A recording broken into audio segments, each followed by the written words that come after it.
should I say again enter? Record cancel.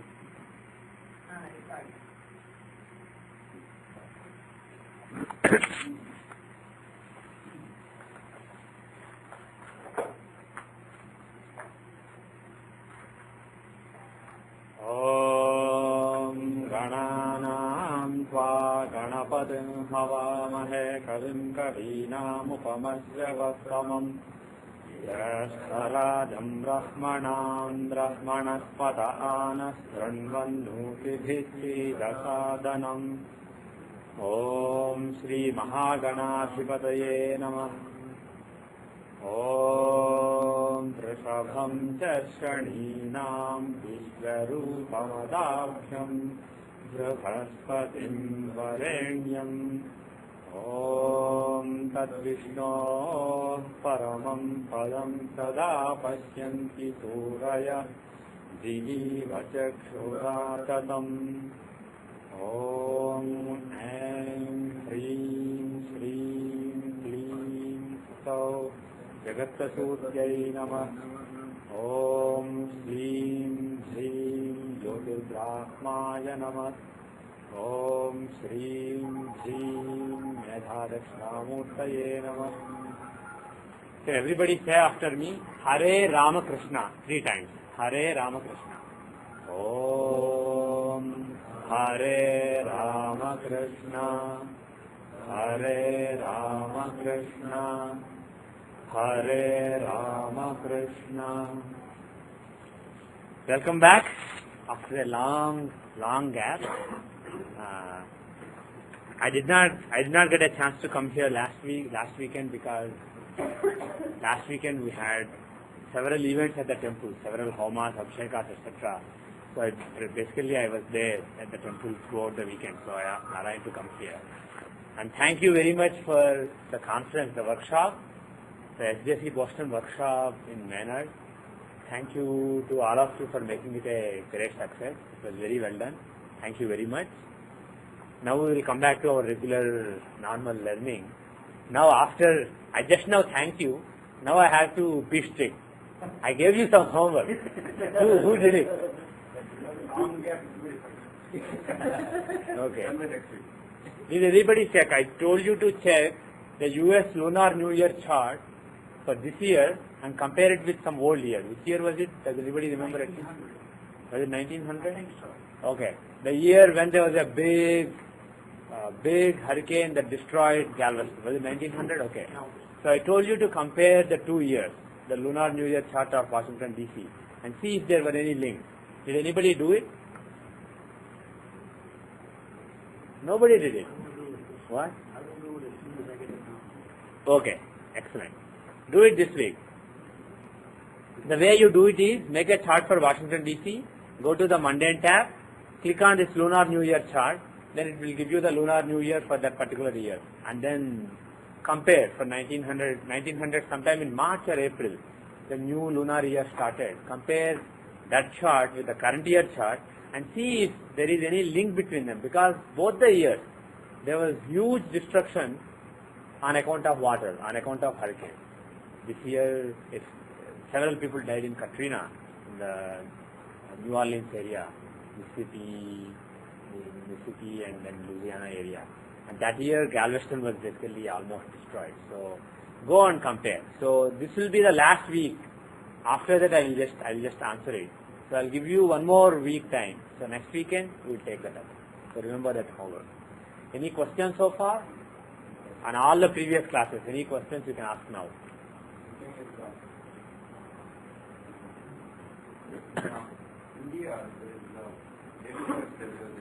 India, there is a big accident every last and about 200 people died on the train accident. Yeah.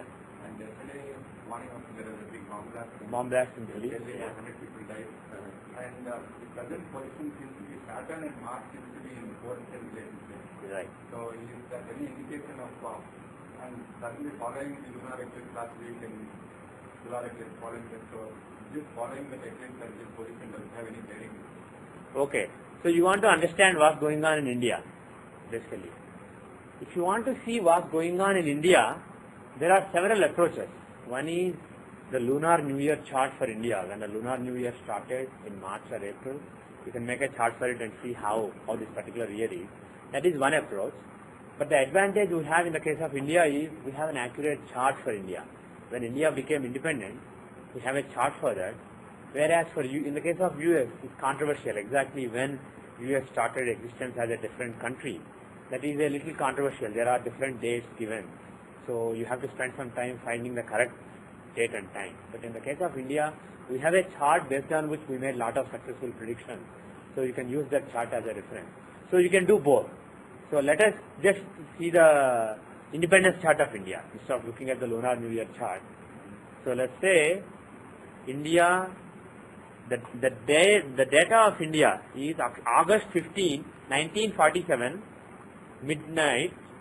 So basically just when August 14 ended and August 15 started, that's when you have to make a chart. And the place is Delhi, India, 77 degrees 13 minutes east, 28 degrees 40 minutes north. Those are the longitude and latitude of India. So this is the chart of India. And you can look at dashas, antardashas, pratyantar dashas in India, or the other approach is just make the annual charts of India. The disadvantage I mentioned this in a previous class. If you make dashas, the dashas assume that the length of life is 120. The nominal length of life of the person is 120 years, which is true for human beings, but for countries it may not be true.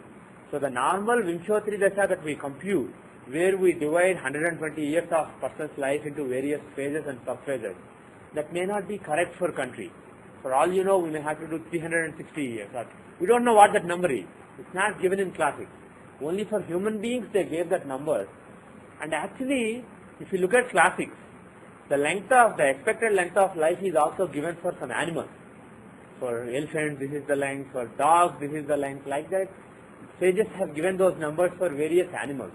So if you were to make a chart of a cow, for example, you can look at cow's Parmayush and compress and elongate or compress the Vimshottari Dasha from 120 years to whatever the number is for that particular species.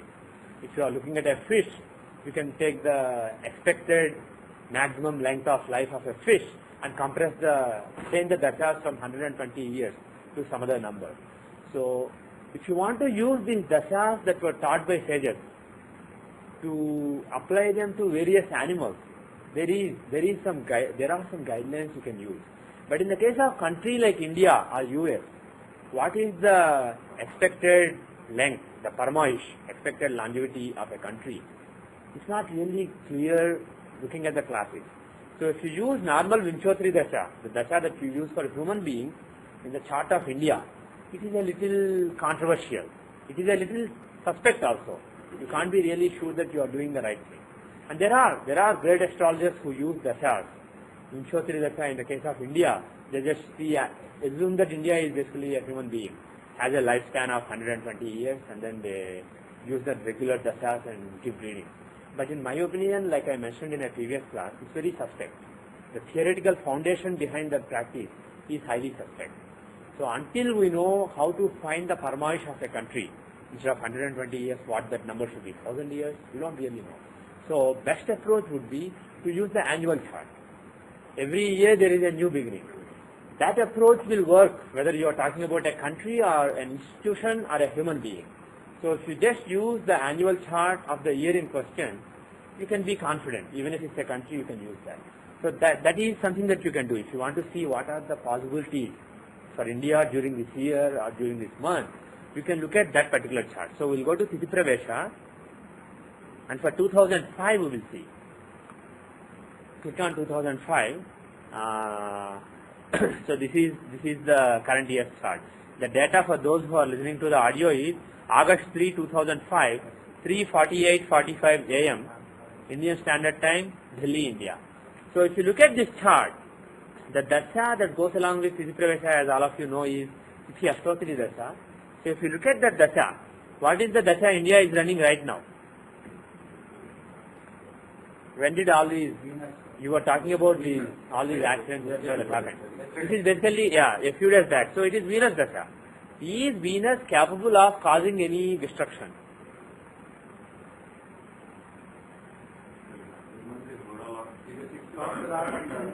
1 second.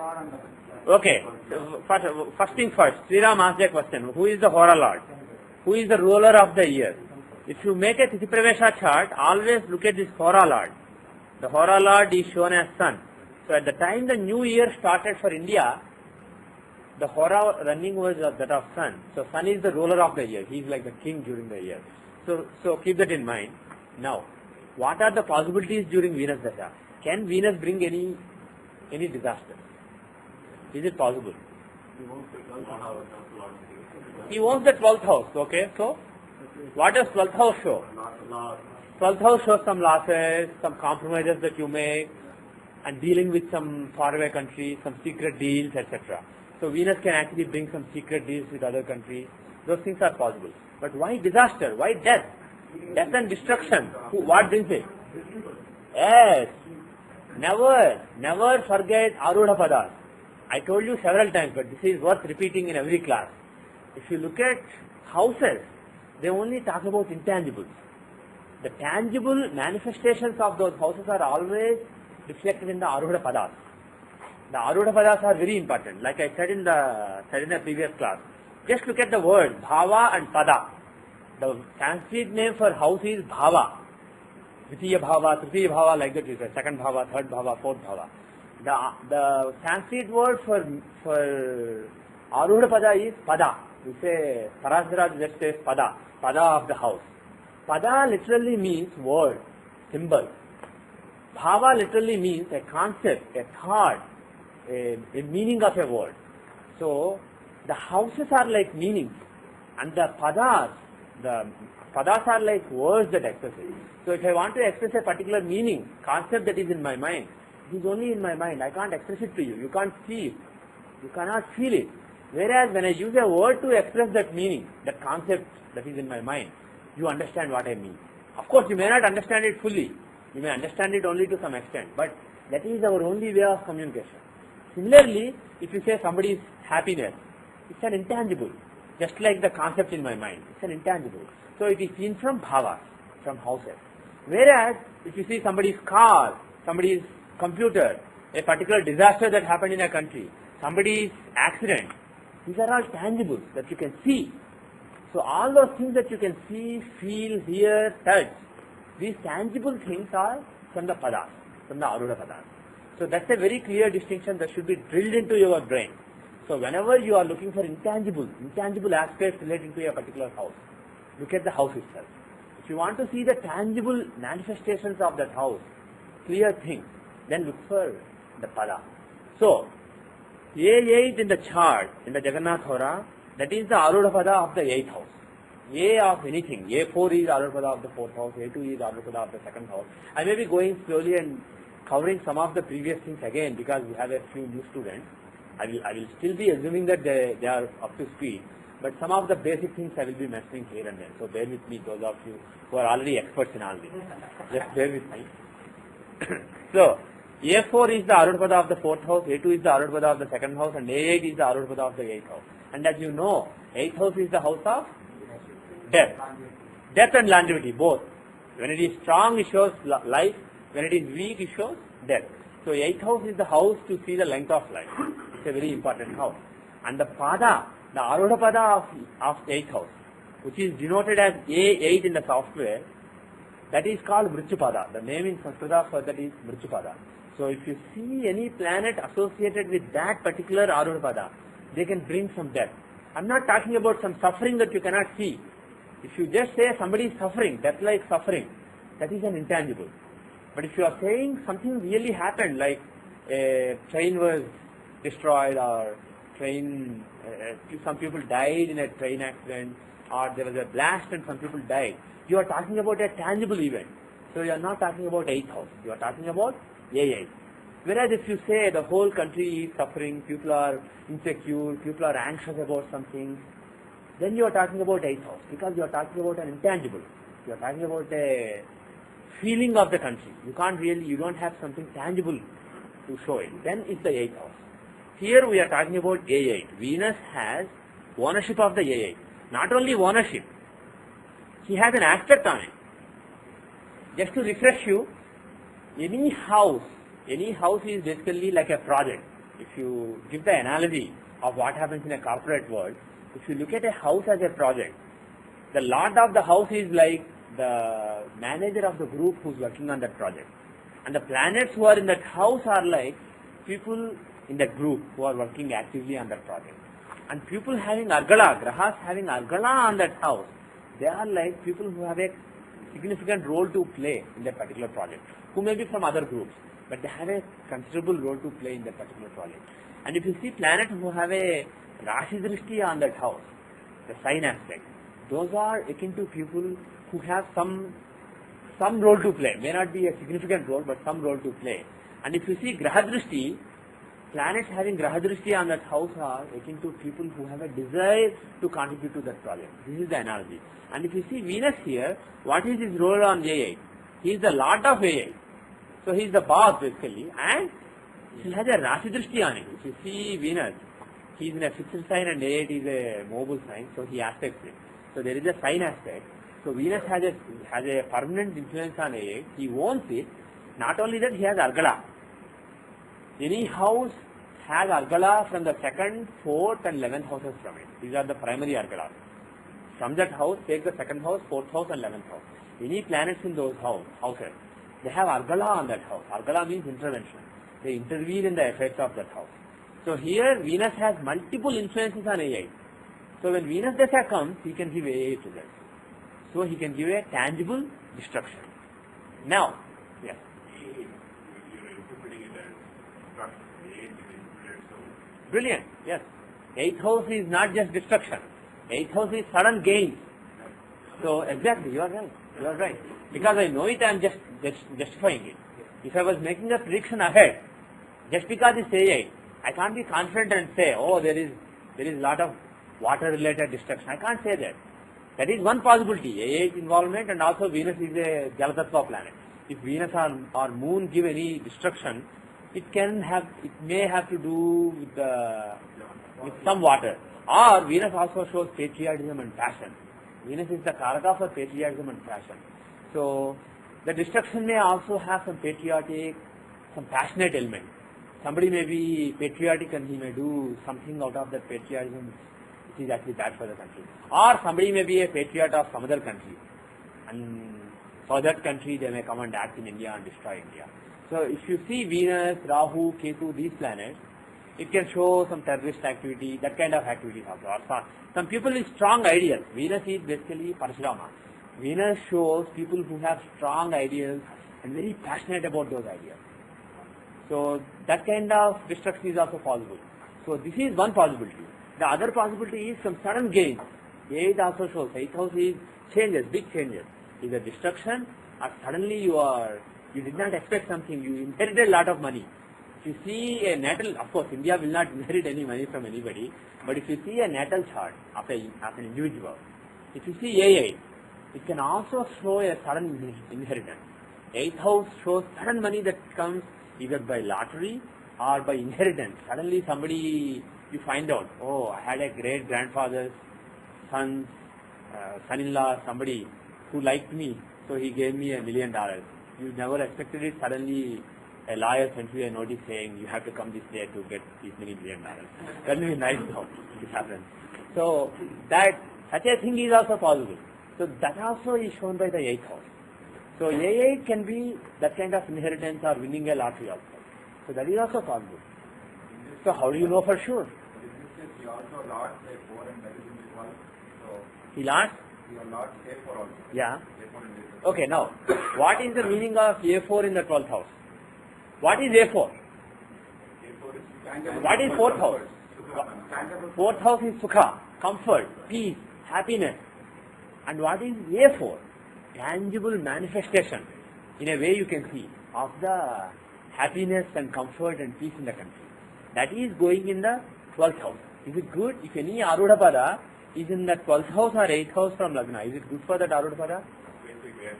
Whatever that Arudha stands for, there may be some loss, some giving up of that. So, in general, during this year, happiness, comfort, etc. may be lacking in the country. But the good thing is that house is a good house. Even though it is 12th house, it is owned by Venus. And Venus is the Karaka for happiness. So if you see A4 in the 12th house, you can expect some lag in happiness in the country, intangible happiness. There may be several tangible signs of unhappiness, restlessness in the country during that year.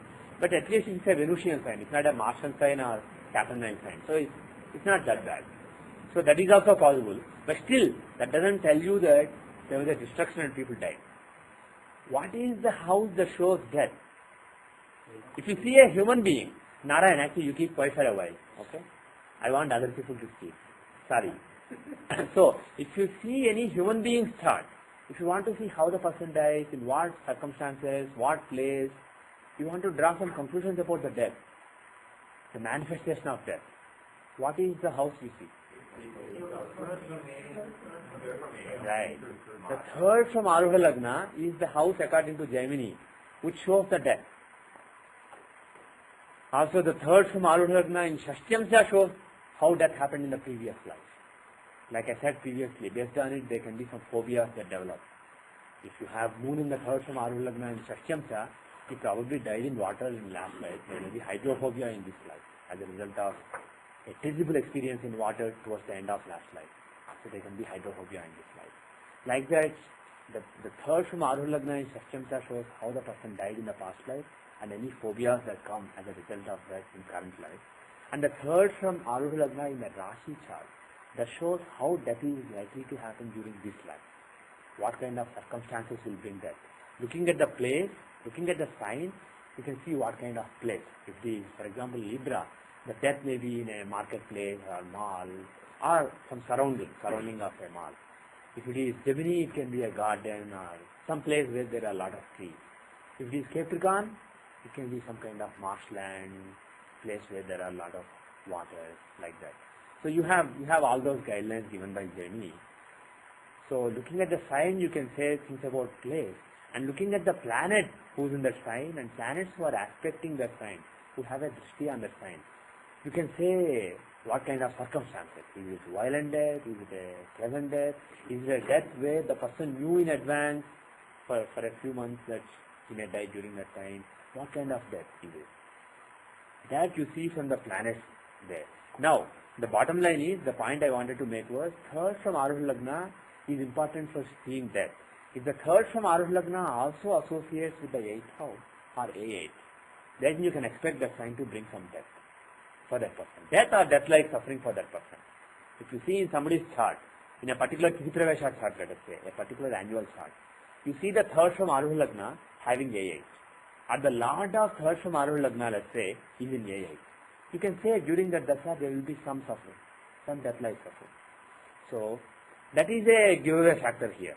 Not only A8 is there, but from Arudha Lagna it is the third house.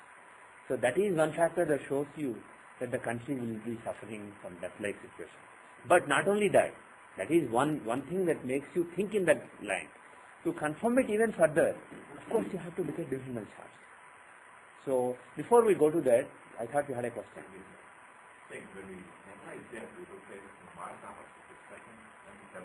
Yeah. You also assume with the question of it. So sometimes when actually tie all these three or have a link to these three are linked. Yeah. So why are you only taking certain order? But second and seventh are Margasthana, but when you are looking from Lagna, second and seventh are very important. But when you are looking at the death itself, it is the third from Arudha Lagna which brings death. I thought death was Lagna and the both. Yeah. Second and seventh are Marka signs. If any planet is in the second or seventh or eighth from Arudha Lagna, they can show some, they become Markas. But if you want to see the nature of death, how the person dies, it is third house from Arudha Lagna alone that you see. For example, Gandhiji was shot in Garden. Yeah. So third from Arudha Lagna is Rogo. So that's how the Garden. Yeah. The environment will be always environment and also circumstances. How the death happens. See Gandhi, the example that Narayan was mentioning. But the thing is, which dasha will bring it, to see that you can look at all marakas. It doesn't have to be just the planet associated with the third house. You can look at the second house, seventh house, eighth house, and like you said, see the links between all these factors. And then you can judge this planet and bring it. But the death itself is seen from the third house. So if you see Gandhi, the data is October 2nd, 1869, 7:21 a.m. Actually, I'm not sure if it's accurate. I haven't rectified it because I keep playing with these times, so I don't know if this is the accurate time that was left in my computer. But as far as Rashi chart is concerned, it should be right. The Navamsha may be wrong. 7:21 a.m. The time zone is local mean time. This is not, they didn't have IST at that time, so it's not 5 hours 30 minutes. This is 4 hours 39 minutes east of GMT. The place is, I think, Porbandar, 69 degrees 49 minutes east, 21 degrees 37 minutes north. So this is Gandhi's data. Look at Arudha Lagna. Where is it? AL. It is in Cancer. So, and that also, another thing with that is, what does Arudha Lagna show? It shows the overall image of the person, the overall status of the person. So what is the overall image of the person, of Gandhi? What kind of a person is he seen to be? There are two planets there, Rahu and Moon. Rahu gives the image of a heat, somebody who has something in mind but gives another view. Somebody is unconventional. Absolutely. Somebody who goes against the norm, unconventional, that is one image. Somebody who is a very manipulator, that is another image. Rahu can give that image also. But Moon is really strong there. Moon is in one house. So the dominant image will be that of Moon. What does Moon show? Compassionate, very kind, forgiving. That is the image. That Moon will give. So these are the different images that are possible in various circles. But the dominant image will be that of the compassionate saint. That is what he shows. And the 10th house from Arudha Lagna is important because it shows the karma that you seem to be engaging in. This is the karma of your image. You yourself do certain work, but your image is also doing certain work in the world. That is basically that forms people's image about you. People think he's doing this, he's doing that, he's doing this kind of work. So the planet there is Jupiter. Jupiter is the planet of peace, wisdom, etc. So he is seen by the world to be engaging in very sattvic, Jupiterian, peaceful kind of work. So looking at the first and 10th from Arudha Lagna, yeah, though it's in Aries. Aries is a sign of war, but Jupiter is in the sign of war. So it's a peaceful war. It's a peaceful war. If Mars is in Aries, it's a war. But if Jupiter is in Aries, it's a peaceful war. Whereas if Jupiter is in Pisces, it's not even war. Just go to forest and then you are doing your meditation. If somebody has Jupiter in Pisces in the 10th from Arudha Lagna, they will be seen to be doing sattvic work that is purely sattvic. They are seen to be a priest or a meditator, yogi, saint, etc. But because he is in Aries, shows somebody who is doing some peaceful work in a warlike scenario. Why? Because Rashis are the inanimate circumstances. So the situation is that of a war, that of a fight. But he is bringing, the planets are intelligent. The signs are situations, inanimate circumstances. And planets are, they are Vishnu's rupa. They bring intelligence. So he is bringing to Aries Jupiter's intelligence. So he is seen as somebody who did very peaceful war basically, who brought peace to war. Non-violent struggle basically. Aries shows struggle and Jupiter shows non-violence. So that is what Jupiter shows. But the important factor is, because first and 10th from Arudha Lagna have influence of Moon and Jupiter, the image is very of that of a very sattvic person. But the only problem is that Rahu is in Arudha Lagna. So that image, in general, if Rahu is in Arudha Lagna, it shows scandals. It shows somebody who is scandalous image. So there will be some sections of society where Gandhiji is seen as a big cheat and manipulator. And for those who hold the other image very dear to their mind, this may not look possible, but I do know for a fact that there are sections of Hindu society where he is really tested to a great extent. Anyway. Not that close.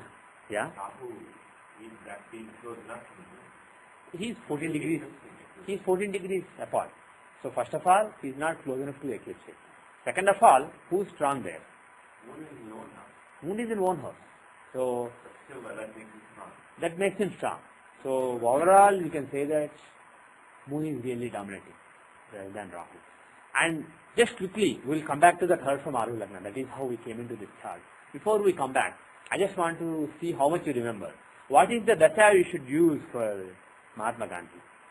to see his life, the events in his life, when what things happen. What is the dasha? Vimshottari dasha or some other dasha? Seventh Lord Mars is in Lagna. If the seventh Lord is in Lagna or Lagna Lord is in seventh, the dasha that applies is Visaptati Samadasha. So that may work better than Vimshottari. Is that the only one or is there something else? 10th Lord is in the 10th house. If the Dashamadhipati, 10th Lord, the Lord of the 10th house is in the 10th house, the Chaturasriti Samadasha applies. So there are two dashas that apply. Which dasha should you take? Why? The two criteria are, among the two dashas that apply, take the one that has longer years. That is one criterion. The second criterion is, take the dasha that is least probable. So, Lagna Lord in the 7th house or 7th Lord in Lagna, what is the probability of that? Roughly, Lagna Lord in 7th is 1/12. 7th Lord being in Lagna, the probability is 1/12. So, either of them happening is 1/12 plus 1/12 minus 1/144. Roughly it is 1/6, slightly less than 1/6. Whereas the probability of 10th Lord being in 10th, what is the probability? 1/12. 10th Lord can be in any sign. So the probability that he is right there in the 10th house is 1/12. So which is least probable, less probable? 10th Lord in 10. So both the ways, based on the length as well as based on the probability, based on the rareness, Chaturasriti Samadasha wins. So if you use Chaturasriti Samadasha in his chart rather than Vimshottari or some other dasha, that is the best nakshatra dasha. That gives better reading. So let's see if it makes any sense. So what do you expect in Venus dasha? What kind of results do you expect in Venus dasha? From 1919 to 1931, he was running Venus dasha. What kind of results will Venus give?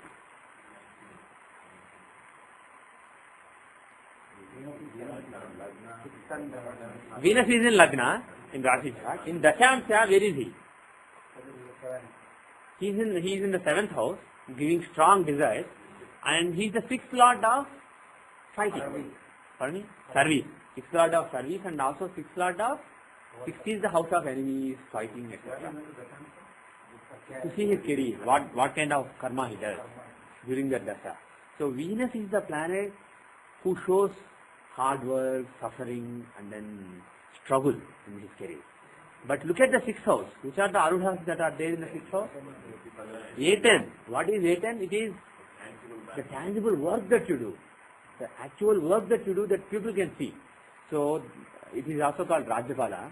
Of course, if you get a kingdom, it can show that also. But apart from getting kingdom, so it's called Rajyapada, it basically shows the tangible manifestation of all the work that you do in the society, including your job, etc., or any other activity. So that is in the 6th house of struggle. So overall, the karma that this person does, the tangible work that this person does, it goes towards struggle. And A8 is also there. A8 is Mrityapada, it shows lot of suffering. So because A10, pardon me? Yes, he will give. We'll come to that. Venus will give Mars results. But with Venus and Mars, they are not really friends. So there may not be full exchange, but there will be some exchange of results. We'll come to that, but we want to see what kind of work this person has. If you look at A10, because it is with A8, this is not a fortunate person from the point of view of materialism. Arudhas are basically material, tangible manifestation. So from that point of view, if you see A10 and A9 together, for example, Rajyapada, Karmapada and Bhagyapada are together, that is a sign of fortune. Because his tangible work that he does, he is associated with the tangible fortune. So he is very fortunate in his work. So that is auspicious. That is a Rajyoga, a material Rajyoga. But here, A10 associates with A8, Mrityapada. So throughout his life, most of the time, when he is working, the tangible work that he does is associated with the tangible suffering that he is going through. It is A8. So there is a link between the two. And also it is in the 6th house. A10 is not in a quadrant or a trine, not a Kendra or Trikona. It's in a Dusthana, 6th house of struggle. So overall you can say, looking at this Dashamsha, you can say this is a person who struggles throughout his life. Now, Venus and Mars are together. Is there a yoga? Is there a name for that yoga here? 5th Lord Mars and 6th Lord Venus are together in the 7th house. Fifth and sixth lord together, what is the name? Dhimanta Yoga. If the Panchamadhipati and Shasthadipati are together, it's called Dhimanta Yoga. It shows, what does it show? Applying your intelligence for something. Dhimanta is applying intelligence. So fifth house is basically your intelligence and ability. Sixth house is your struggle. When the lords are together, you just don't learn things and just relax. You use the intelligence and your scholarship to struggle and think and go further. So that is why that yoga is very auspicious. So he has that yoga in the chart of career. So he will use his intelligence, he will use whatever abilities, limited abilities he has to the fullest extent, to struggle using those abilities, to put them to use, to put them to service. So he is somebody who will use his abilities very well. So that is what the Dhimanta Yoga shows. But overall, Venus is with Mars. So Venus-Mars Yoga there shows lot of struggle, putting his abilities to use, etc. And it also shows not having lot of happiness. Why? Because A4 is tangible happiness, tangible comfort in your career. Somebody in his career may be seen to be somebody who is relaxed, not really struggling in his career, things go very easy for him. Somebody else may be seen to be somebody who is struggling all the time, who has no peace, no time to relax. So that relaxation, the tangible relaxation is A4. Fourth house is relaxing, being comfortable. And A4 is the tangible manifestation of that. And that A4 is in 12th house here, of loss. So you give up your comforts and happiness. You give up your relaxation. And that is in Martian sign. Earlier in India's annual chart I said A4 was in 12th house, but it was in Venusian sign. So I said it's not that bad. Here it is in Martian sign. So it is that bad. It is really bad. So overall you can say that this is somebody in whose career there will not be happiness or relaxation. No comfort. He is always basically struggling and giving up his comfort. Now, the lot of that A4 and the lot of this A8 and A10, this Venus and Mars are together in the 7th house. 7th house shows desire. So they show a strong desire. He is pursuing a particular strong desire. Of course, the desire can be wanting a lot of money and then doing a business in one case, and in this case it was freedom struggle of India. But there is a strong desire which will be driving him. He is very, very driven during that Venus Dasha. And like he said, Venus will end up giving some of Mars results.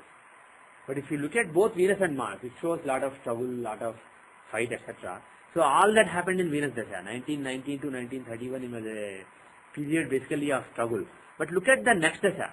Actually forget even Shani Dasha. The Dasha after that is, from 1943 to 1955 is Sun Dasha. So do you expect a lot of struggle in Sun Dasha, or is Sun Dasha a better Dasha? What does Sun stand for? Ninth Lord. What does ninth house show? Fortune and protection. And what Arudhas does he own? A7 and A5. What is A7? A7 is Dalapada. 7th house is people that you interact with, your relationships. And A7 is, actually 7th house is not people you interact with. That's a wrong way to put it. 7th house is the interactions you have with people, which are intangible. When I say the interaction I have with Prasad, what do I mean? What is the interaction that is happening inside us? Inside my brain and my mind and my heart, there is something happening when I interact with it. That is the 7th house. It is intangible. But if you say A7, it is a tangible manifestation of that interaction. So I am spending some time with him, I am going to his house, I spent 2 hours today, tomorrow I am going to his house and spending 1 hour. So all this spending time with him, it's a tangible. People can see it. Whereas if I say the relationship I have with him, people don't know exactly what to do. But if you say that I am spending some time with him, you are talking about the tangible aspect of that interaction. So that is what A7 shows. And if you look at A7 in D10, the Dashamsha, the chart of career, this is basically various interactions that you have with people that you associate with in the career, as far as your career and karma is concerned. So A7 is there, right there, and A5 is also right there. What does A5 show? 5th house is the following you have, the abilities, the recognition for your abilities. That is 5th house. And A5, what does it show? It is the tangible manifestation of it. It also shows some kind of power, some kind of tangible following. You have huge following, a lot of people following you, you have some power, you have some servants, all that can be shown by A5. It is the tangible trappings of power. So A7 associates with A5. What does it mean? There is a link between the people he associates with, the relationship, the tangible interaction, and power, the tangible power he enjoys. So that means he will be associating with powerful people. Yes, brilliant point. That too. In general, A7 and A5 being together means you interact with very powerful people. And you also get some power through that interaction. You can command people to do things because of that particular interaction. So that is what it shows. It shows moving in the powerful circle. And Sriram's point is brilliant. The sign where that is also important. Where is that? A7 and A5 together in Sun's house, Leo. Leo is the natural sign of power. Because Sun is the karaka for power and kings. This is Sun's house. So it shows clearly A7 and A5 combination there shows moving with kings, moving with prime ministers, presidents, etc. Moving with very powerful people. And Sun is the lot of that. So Sun can definitely bring some power to him. Now, Ghatika Lagna. Ghatika Lagna is the important center for power. Just like Lagna shows you, the essence of your existence. Ghatika Lagna shows the essence of your existence from the point of view of power and authority, influence. So Sun is in Ghatika Lagna. And also he is in the 11th house. From Lagna, he is in the 11th house of fulfillment. 11th house is the house of gain. It is the house of fulfilling your desire. 3rd house is the start of desire, initiative. 7th house is pursuing the desire. And 11th house is fulfilling the desire. These three are like it's like a 3-step stool. Your Kama Trikona is basically, it stands on these 3 legs. One leg is initiative and drive. I want to do this. I want that. I want to do this. That initiative is 3rd house. Then you nurture the design. Yes, I want to do it. I want to do it. And then you follow. You pursue the desire. That pursuit of the desire is 7th house. And finally your desire is fulfilled. You get what you wanted. That is 11th house. So these 3 things are together called Kama Trikona, the trines of desire. So there is some kind of fulfillment of the desire during Sandasha. So you can expect, if this person was struggling for freedom, and if you were looking at his chart, you could say during Venus and Saturn Dasha is very unlikely, but Sandasha when it comes in 1943 July, from then to 1955, during those 12 years, the desire can be fulfilled and he can get, his country can get independence and he can get power. But the thing is, Sun is in Nicha, he is not strongly associated with the 5th house, 10th house, etc. So he did not enjoy the power. It was basically A7, it was his associates who enjoyed the power. Yes, Palani. Sun has Nichasanga Rajyoga. For what reason? Where is? Yeah. Yes, yes. From Moon, Venus is in quadrants. Yes. So there is Nichasanga Rajyoga. So even though Sun is in Nicha, there is Nichasanga Rajyoga. Okay, anyway, we got distracted. So like this you can see, if you see Gandhi's chart, you can see what kind of a person he was, when what kind of results were given. And you try Vimshottari Dasha. It will not be that perfect. You will have to make some approximations, resort to some compromises, etc. This is the best Dasha. If you use Chakrasiti Samadasha in his chart, not only to see these basic events, even to explain some minute events that happened in his life. If you use this Dasha, things will be much clearer. Whereas if you use some other Dasha, they will not be that clear. Now let's go back to the main point why we came to this chart first. Narayan brought up this chart as an example for Arudha Lagna. If you see the 3rd from Arudha Lagna, it shows where the person died. What kind of a place, what kind of a circumstance the person died. Now, first of all, is it a violent death or is it a very peaceful death? That you see based on the planet. Who's the planet who's in that house? Sun. Is he a malefic or benefic? Sun is a papagraha. There are certain purposes like dharma, marriage, etc. for which Sun is a subhagraha. But for normal purposes, Sun joins Mars, Rahu, Ketu, Saturn and is a papagraha. Whereas Jupiter, Venus and Moon are, Jupiter, Venus, Moon and Mercury are subhagrahas. Except that Moon and Mercury can sometimes be papagrahas. If Moon is wearing, he is papagraha, he is a malefic planet. If he is waxing, then he is subhagraha, a benefic planet. And Mercury, if he is with good planet, he is good. If he is with bad planet, he is bad. He changes his colors based on who he is with. But Jupiter and Venus are always good planets, always benefit planets. Here Sun is the planet there. Sun is in third from Arul Lagna. And then you also say sun is fire. Yes, that is the other thing. Now, what kind of death? If it is Sun, according to Gemini, it shows death due to fire or firearms, etc. Sun shows fire, Agni. Surya is Agni. So the death can occur because of firearms. In some other case, you may find if Sun is in the third from Arul Lagna, you may also find that the person did not obey king, and king basically, it was basically Raja Tiraskara. King being unhappy with the person would kill the person. That is another possibility. And another possibility is some strong fever. If you have Sun in the third from Arul Lagna, it can be heat related problems, some disease relating to heat in the body. A high fever that came would kill the person. So there are not just one possibility, there are 10 or 15 different possibilities for each combination, and picking the right one is really difficult. But that is definitely one possibility. Being killed by gunshot is definitely one possibility when you have Sun in the third from Arul Lagna. Okay? If you see Indira Gandhi, how was Indira Gandhi killed?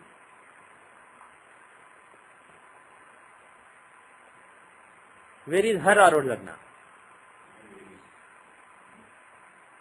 Her Arul Lagna is Aries. Okay? So what is the image she has? Gandhi's image was that of a peaceful saint. People look at Gandhi as Mahatma, saint. That is because of Moon and Jupiter in the 10th. Whereas look at Indira Gandhi. What is the basic image? Where is Arul Lagna? It's in Aries. Aries is a war sign, Mars sign. So she is not seen as a saint. How is she seen? What is her overall image in the world? The dominant image. That of a strong warrior. She is seen as Durga, as a warrior. She is not seen as a peaceful, happy person. She is seen as somebody who is unforgiving. Somebody who destroys enemies. What? Yeah, Chandi. Actually, yeah. They called her Mother Durga during the around emergency time, and after that, they used to call her Durga. So, I mean, some propagandists used to call her Durga in media. So that comes from the fact that her Arul Lagna is in Aries. So, anyway, coming back to death, how can she die? Third from Arul Lagna is Gemini. So, Gemini can show gardens, etc. That is one of the places. Gardens, press rooms, media places relating to media, places relating to communication. There are so many possibilities, but garden is one of them for Gemini. And Ketu is there, Rahu is aspecting it. So, is it going to be a peaceful death or violent death? It will be a violent death. Far more violent than even Gandhi. In the case of Gandhi, it was just Sun. Here, Rahu Ketu on the third from Arul Lagna. Ketu there, Rahu aspecting it. So it's a very violent death. Ketu is debilitated. But actually, when you are looking at death, when you are looking for the third from Arul Lagna, you are better off using the Ayur debility. Okay? There are two, when you define the exaltation and debilitation signs of planets, for Rahu and Ketu there are two sets. One for normal results, Phalita Jyotish, and one for longevity purposes, physical purposes, like ill health, death, etc. So the normal exaltation and debilitation is Rahu is exalted in Gemini and Ketu is exalted in Sagittarius, and vice versa for debilitation. Rahu is debilitated in Sagittarius, Ketu is debilitated in Gemini. That is for normal Phalita Jyotish. Whereas for the purpose of longevity, for the purpose of health and longevity, for that Ketu is exalted in Scorpio and Rahu is exalted in Taurus, and vice versa, reverse for debilitation sign. So that's not really a big point here. Ketu is debilitated but not for longevity purposes. But still the fact is Ketu is there, and if you see there is another bad guy there. Can you see? MD. MD stands for Mandi, the great son of great Saturn. Manda's son is Mandi. So he is worse than Saturn. He is actually Mandi shows poison that comes to you from other people. So here that Mandi is also with Ketu. So it's like adding 8 to 5 basically. So Ketu is fire and Mandi, actually Mandi is air and Ketu is fire. So it's actually literally also right. So you are adding air to the fire. So it shows a very terrible death. When you see Mandi, Ketu, Rahu, Mars, Saturn, these kind of malefics in the third from Arun Lagna, that person is likely to have a very sad end, very violent end. And also, Ketu is there. If you have Rahu and Ketu, it can show terrorists or people who don't have any logic for what they are doing. They are motivated by some weird ideology. I mean, everything is weird if you look at it deep. But even from a normal high-level understanding that we have, usually Rahu and Ketu show very eccentric and extreme ideology. That's what Rahu and Ketu show. So some people with strong religious, fundamentalist or terrorist activity, terrorist ideology can kill her. Her own bodyguards, how do you... Pardon me? They are her own... That is really tough to see that it's her own bodyguards. Basically, sixth house. Pardon me? Sixth house will show your servant. Sixth house is the house for servants. In Greek astrology, Yeah. the people section are called the spear bearers. And the spear bearers are in the house before and after the house of God. So you see the spear bearers like the Jupiter. Mm-hmm. That's in Hellenistic astrology. I see. They're called spear bearers. Mm-hmm. And those The house before and after. Those are the people who protect you. I see. Yeah, actually that is valid in Hindu astrology also. We have, if you take any house, the planets in the two houses before, the house before and house after, they are said to have Kattari. We have, if there are two good planets, they protect that house. They give results as though both of them are together in that house. So that's called Subhakattari Yoga. Kattari literally means scissors. So it's like basically the scissors is on the two directions. That's why it's called Kattari. If there are two planets, good planets on both directions, it's good. They protect. If there are two malefics on two sides of that house, they basically remove the protection to that house and destroy that house. So that is called Papakattari Yoga. So if any house has Papakattari Yoga, that house will basically suffer. So it's actually valid in our astrology also. But if you want to see who killed her, the chart that you, the house that you should be looking for is the sixth house. Sixth house is the house of servants. Sixth house from Lagna or sixth house from the Karaka. Who is the Karaka for servants? Anybody? Saturn. So sixth from Lagna or sixth from Saturn, if you see, that will show the servants. But the Adhapada of the Graharada of Saturn show who it is? Pardon me? The Graharada of Saturn show who it is? Why? Graharudha of the sixth house, I will say, sixth lord. Sixth lord. So sixth house is... I meant sixth lord, not sixth. Okay. Okay. Now, let us see the Graharudhas here. Just to refresh you, like I said earlier, houses are intangible things. When I say fifth house, it's my intelligence. You don't know what it is. Nobody can measure it. It is inside me, it's buried inside me, it's not tangible, you can't see it. So that is fifth house. A5 is the tangible manifestations of my intelligence, like a certificate I have, degree certificate I have, etc. And if you look at house laws, these are various intelligences of various people who are trying to interfere in that house matter. And if you see the Arudhapada of the house laws, these are actual manifestations of that intelligence. Real thinking and feeling people who are acting in your life. So that is Graharudha. So, right. But the thing is, if you want to see which person may have to do with this particular death that happened in Gemini, you can see who are having a role, which Arudhas are having a role on Gemini, which Arudhas are aspecting it, are having Argala on it. So that is those may have a role basically.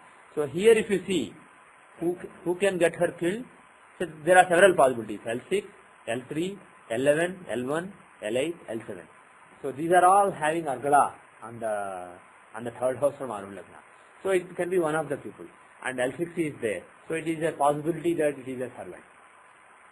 The sixth house Lord's Arudha shows your servant.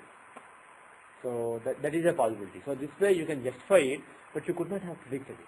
It's very tough to predict. I will increase by a lot if you want. This is better? Can you read? Okay. Also, is it focused? I don't think it's focused. Okay. That also helps. Okay, let us go back. Even I was about to the original question I want to get actually clarified was just like Jyothishya or these also, is there anything for fourth-time relationship being that can cause something bad? What? Is there anything like a fourth-time relationship? Yeah. Like 6, 8 or 12 to 12? Yeah. Is there anything that can happen bad in the fourth one? What do you mean fourth one? Fourth and 10. Fourth and 10. Oh, you are saying, yeah, Saturn and Mars. See, in general, fourth and 10th relationship is a good relationship. Quadrant, if two planets are in 6th and 8th from each other, they are basically opposing each other's agenda. Each sees the other person as an obstacle to his agenda. So any planets in 6th and 8th, usually 6th and 8th from each other, they will not cooperate well. If they represent areas of your life which need some good interaction, there may be a problem. Those areas may suffer, that interaction may not happen naturally. Whereas if two planets are in trines from each other, then they cooperate very easily. It will happen very naturally without much effort. Whatever agendas they stand for, they will cooperate very easily, irrespective of their nature. Even if they are not friends, they will work together very nicely. Whereas if two planets, they don't even have to work together. Their agendas will automatically, they will be aligned and they will increase each other's agenda. Whereas they will basically bless each other's agenda. If two planets are in mutual quadrants, 1, 4, 7 and 10, if one planet is in Cancer, another planet is in Aries, or one planet is in Scorpio, another planet is in, let's say, Aquarius. If they are in mutual quadrants, they have to work together, but they will be working together. 6th and 8th, they have to really work hard together, but they may not be willing to do it. 4th and 10th or 1st and 7th, etc., they have to work together well, and they will be interested in working together. The only problem is if those two planets are at loggerheads, let's say, they don't like each other at all, and if they are in mutual quadrants, that can result in some problems. And especially when you see Mars and Saturn in a 4th and 10th relationship, if Saturn is in the 4th from Mars, then Mars is aspecting Saturn is aspecting Mars. That's actually a dangerous situation, because Mars's agenda in general is aggression, fight, etc. And Saturn's agenda is patience, take it easy. That is Saturn's agenda. If necessary, let's struggle, let's suffer. That is good. That's a good thing. Let's suffer and then get over with it. Mars agenda, why suffer? Give the suffering back to somebody else. Just go and fight. So they are always, Mars and Saturn are always against each other. Mars is red color, Saturn is blue color. Yeah, look at them as red boxer and blue boxer. No, he has 10th aspect. Yeah, Mars is in Kumbha, Saturn is in Vrishika, neither is aspecting either. But actually, that is not exactly right. If you go by Parashara strictly, all planets aspect 4th and 8th, 5th and 9th, 3rd and 10th, the special aspects that are given for Mars, Jupiter and Saturn, all planets have them. Except that they are not full. Yeah, they are partial.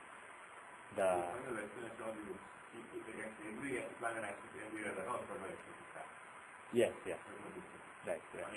Right. I don't, as far as I am concerned, Parashara is the God for me.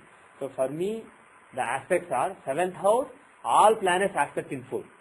In addition, Jupiter aspects 5th and 9th, Mars aspects 4th and 8th, Saturn aspects 3rd and 10th, in full. Now, in addition, all planets aspect 3rd and 10th, 4th and 8th, 5th and 9th, but not in full. I believe 4th and 8th aspect is 3/4 for all planets. I may be getting it reversed. 4th and 8th aspect of all planets is 3/4 aspect. And 5th and 9th aspect, that I know for sure. 5th and 9th aspect is half aspect. And for everybody, all planets. If Mars is in Aries, he will be aspecting Leo with half aspect. Whereas Jupiter in Aries would be aspecting Leo by full aspect. That's the difference. Now, the third and 10th aspect also all planets have it, but it is only, guess, I said 3/4 and half. 1/4. No, 1/4. 3/4 and half. 3/4 and half. The next thing is naturally 1/4. So it is 1/4 aspect on third and 10th houses from each planet. Yeah. The aspect is half aspect. Correct, but the cooperation is fully automatic. They will bless each other's agenda. Does it work for now? Yeah. Yes, yes. It is not by aspect. It is basically just by being placed in trine. The 9th house, fifth. What are 5th and 9th houses? 9th house is your, yeah, this is fifth. Both, all the trines are basically a result of your Purvajanma Punya. So these are the protection, these are the blessings. That is why they say quadrants are Vishnu Sthana and trines are Kendra Sthanam, Kendram to Vishnu Sthanam, Syat, Konam to Lakshmi Sthanam. I think that's what Parasha said. So the trines are Lakshmi's houses and Kendras, quadrants are Vishnu's houses. What does Vishnu show? He doesn't show blessings, sit and have these blessings. He shows work hard. You are in this world to work, to contribute to the society. So Kendras show all the work that you do, all your activities. Whereas trines will show Lakshmi. Lakshmi is the fruits of all your previous good work. So the trines will show, trines from any house will show blessings of that house. The blessings that are, take 10th house for example. 10th house is, what is 10th house? What does it show? The work that you do in the society, the karma that you do. What are the blessings for the work that you do in the society? Take the 5th and 9th from it. What is the 5th house from 10th house? 2nd. What is the 9th house from 10th? 6th. So 2nd and 6th houses are the blessings as far as your karma is concerned. What are those? What is 2nd house? Resources. Money, speech, it can be various things. But basically the fundamental meaning is resources. 2nd house is the house of resources. Those resources can be money, your family, your friends, your connections, all those are resources. Those are the various meanings of 2nd house. But the fundamental root meaning is resources. So, the resources you have are a blessing for the karma that you do. Isn't it right? If you have any resources, you can do your karma. Whereas 6th house, what does 6th house show? Opposition and also overcoming the opposition. 6th house meaning is overcoming your opposition, working hard, the struggle that you put in. Is that a blessing for the work that you get done? It is. Because you need that that protects the work that you do. That is what makes the work happen. So similarly, if you see all houses, take for example 11th house. 11th house is the house of gains and fulfillment of desires. So for that, what are the blessings? If you take the trines from 11th house, 3rd and 7th are the trines from 11th house. 3rd house is initiative. Is having some initiative and boldness and drive. Is it a blessing to get your desires? For gains and fulfillment of desires. Is initiative necessary or not? It is a blessing. If you don't have any initiative, there is no fulfillment of desires. There are no desires. So that is basically a blessing. So in other words, if you take trines from any house, those are the real blessings for that house. Those are things that promote that house like anything. That are very essential for that house. Similarly, not only house, if you take any planet, the trines from that planet are the blessings that make that planet shine, that promote whatever that planet stands for. So 5th house and 9th house are basically blessings and things that easily promote you. Whereas the quadrants, these are things that are where some activities are needed, some work is needed, so that this house flourishes. 5th and 9th are things that are basically expected as a given. Whereas quadrants from the house are things that have to happen. One more step. Yes, please. We have houses like 6, 8, and 12. Yeah. They are directly to the dark. Yeah. So if there is a planet in the 8th house, Yeah. and when the sign from, that Yeah. 8th house, Yeah. the 12th house. So in speaking of protection and have positive feedback for the qualities of the house, Yeah. how does that differ? And the 8th house signifies all the bad things in one person's life. It's actually not bad things. I mean, bad and good are relative terms. Let's not say bad. The 8th house is the house of, what is 8th house? Moksha Trikona, okay, but what does basically 8th house stand for? Sudden changes and also suffering. 8th house is suffering. Hard work, that is a good word. 8th house is all the hard work that you do. So, if you take the 12th house and 4th house, 4th house is the house of happiness and comfort. So, if you are happy, you will be able to work harder. Whereas if I am unhappy, if I don't have any comfort, if I feel very restless, will I be able to work very hard? 8th house is the hard work that you do. It is also called sadhana. 8th house is the house of sadhana. If you see anybody doing any strong sadhana, religious worship, 8th is very important. It is also called tapasthana. If anybody is doing tapasya, tapas, that is the house. 8th house is the house. So if you want to do that, basically you need some kind of happiness. That is a blessing. And what does 12th house show? 12th house is the house of giving us moksha, but that is the final thing. Let's talk about something more intermediate. Giving up. What? Expense. It is basically expense and also giving up. Letting something go. Detachment. So 12th house is the house of detachment and letting go. Of course, if you don't let things go, you will be forced to lose them. So it also losing is also 12th house, but the real fundamental meaning is letting go. Detachment. That is what 12th house stands for. And detachment is very necessary for doing tapas. So doing tapas, being detached, having comfort, all these go together. They bless each other. They promote each other. So that is why these three houses together are called moksha trikona. These are the trines of moksha. These are the trines that help you fulfill your moksha. There are 4 purusharthas of every person. First, 5th and 9th, they are your dharma trikonas. 2nd, 6th and 10th are artha trikonas. 3rd, 7th and 11th are kama trikonas. 4th, 8th and 12th are moksha trikonas. Okay, any questions? Can I come back here? In India, from Indra, let's go to India and let us restart.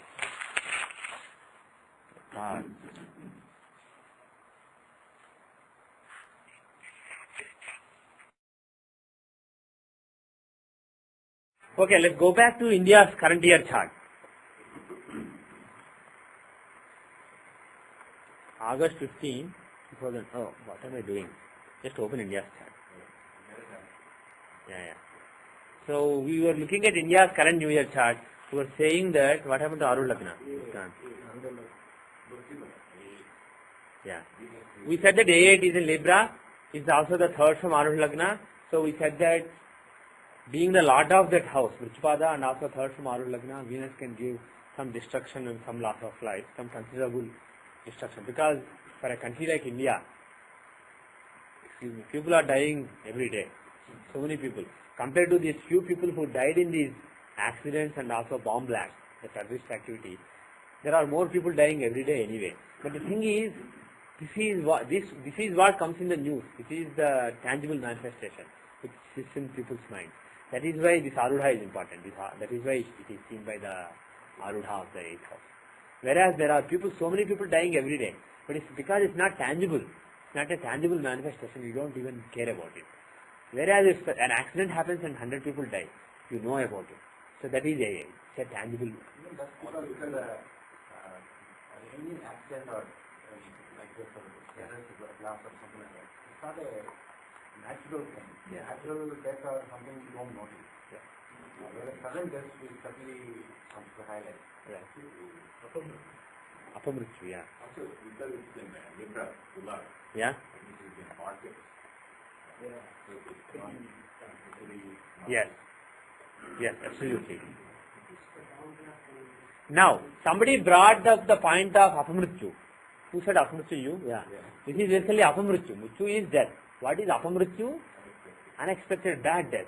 Apa literally is Apa is a prefix that means bad, undesirable. So, Apamrityu is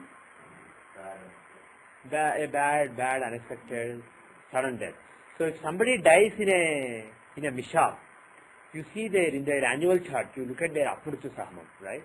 Sahamams are the significant points in the zodiac for various matters. So for any bad deaths that happen in the country, the Sahama that you should look for is Apamrityu Sahama. And where is Apamrityu Sahama for India during this year? In this annual chart, it is in 9 degrees Libra. So that Libra which contained A8 and also 3rd from Arul Lagna, It also contains Apamrityu. When somebody said Apamrityu Samam, I wanted to check it because there may be a link. So, the Apamrityu Samam might be triggering a lot of this. yeah, so the thing is, any event happens because hundreds of factors are colluding and then the event happens. If you are following, pardon me? Is there any way to start from the naval chart and see where you can determine this? Yeah, you asked it earlier, but I mean, you talked about progressing the Apamrityu Samam from the natal chart. Not progress to start a doctor for it. Oh, started the chart. There may be, but I'm not really aware of any such. But it's definitely a good area to explore and research. So why don't you do that? But you can. I've done that. Oh, you've done that. You found any interesting results? Okay, we'll talk about it sometime. I'll talk to you. Good. But what I know for a fact is, forget the natal chart. In the annual chart, during the year, if you see the Sahama, Vivaha Sahama, Putra Sahama, like that, if you see the Sahama, and if you see planets who associate with, who occupy that, or who aspect it, or who own it, if those planets have other links also to the relevant houses and arudhas, they can bring that trigger. So you can use them in the annual chart, and here Apamrityu Samam is also there. So it adds. And before he mentioned it, I was going to say something. What I was going to say is, there are hundreds of factors which collude together to bring an event. They all happen at the same time, then the event happens. Only some of them happen, the event may not happen. All of them together happen, then only event happens. And because we are not perfect astrologers, we are struggling in imperfection. Astrology is like a big iceberg. We are at the tip of the iceberg. We are not rishis, basically, maharshis. So, we know only a few of those hundreds of factors. We know maybe 3 or 4 or maybe 10 factors. So, using them, we are trying to predict. That is why sometimes we go wrong. But the thing is, the more you know, the more factors you know, the better you will be able to predict. And whatever we know is only a small part of the ocean of astrology. There are hundreds of factors. All of them must be working together to make various things happen. So that shows how intelligent whoever created this world is, because there is such an amazing structure in the way this world is created. So that hundreds of factors can predict a particular event. There are hundreds of things that come together. Now, we have only seen Rashi chart so far. We have to also see the relevant divisional charts. What is the divisional chart you want to see for death and destruction? Suffering. Huh? D30, good. D30 is good. Good. D16 is vehicles, yeah. D16 is a chart of vehicles and pleasures. Okay. You may be able to. Yeah, it's a good idea. We will try. But when there are mass deaths, Rudramsha is certainly a very important chart, because Rudra is the bringer of death. Actually, he is not the bringer of death. He is the bringer of protection. When he withdraws, there is death. What? D11. D11, the 11th divisional chart, is what you can see for death. And also Trimshamsha. Trimshamsha is all the Samshobham in the country, all the suffering. Yeah, now there is an accident, and all the people are feeling very restless and unhappy. D6 is the ill health, and also in the case of country, any strife in the country, any enmities that the country may have with other countries, all those things. If the country goes to the world court against some country, all those litigations, and if the country goes to war with another country, all those things you see in D6. Whereas D30 is a subconscious chart, right? D30 is all the charts from D1 to D12 show physical things. D13 to D24 show mental things. D25 to D36, the third harmonic, they show all subconscious things. So in the case of human beings, D30 shows your subconscious suffering, subconscious evils, subconscious punishment of evil. So it works at the subconscious level, and it makes you unhappy from inside, not from outside. But deep inside, you feel unhappy, you feel restless. That kind of things you see in D30. And when this accident happened in India, around the same time, these floods came, flash floods, people died, and train accidents, the bomb blast in Delhi, in several busy markets. All these things make people in India feel things are not going well. This is a very bad time for us. So that feeling of unease, that you can see from D30. So look at D30 and also D11. These are the two charts. Let's look at D11 first. Is it? We have not seen that. We have not come to D11 as Okay. with the model Lord Sun. Okay, good. D11, Rudramsha. How is Rudramsha? In general, if you see this Rudramsha, can you say that this year, what kind of deaths are possible? Which house is really dominant here? The 11th house is really dominant because it contains so many planets. It contains several Marakas and also second Lord Venus, third Lord Mars, third and eighth Lord Ketu, third and eighth Lord Mars. All of them are together there. So there are several Marakas in the 11th house, and also 11th house is Harasthana. Especially in Rudramsha it is very important. The 6th house is the house of disease, and it is basically overcoming obstacles. 6th house is the house of the struggle you put to overcome your obstacles. And the 6 from 6, it is called Bhavad Bhavam. You can take from any house, you can take the same house. So if you do the 6 from 6, it is the 11th house. It is basically overcoming of your overcoming obstacles. It's basically giving up. So the 11th house is the house that shows when you have a lot of obstacles, you just give up, you stop fighting, and you surrender. You either die or go through a big suffering. That is what the 11th house shows. And it is also in literature, it is called Harasthana. It is the house through which Hara acts and kills people. So it is Harasthana, it has Marakas, and also it has Yaya, Mrityupada. So Cancer can show a lot of destruction in the country, and Cancer is a watery sign. So in general, there can be a lot of water-related problems in the country during this year. Forget the bomb blast and other things, but rains, flash floods, this kind of deaths are quite possible during the year because of the Rudramsha. And now, during Venus Dasha, what result will be given? See, he was running Venus Dasha, right? Yeah, not he. She. India was running Venus Dasha during this period of these flash floods. Why? Pardon me? Venus will give whose result? Ketu's result. Did everybody get it? When you have several planets, arrange them in the decreasing order of beneficence. Most benefic first, second most benefic, third most benefic, like that, arrange them. And once you arrange, the first planet and the last planet will exchange their result. Second planet and the second from last will exchange their result, and so on. So if you do that here, who's the most benefic?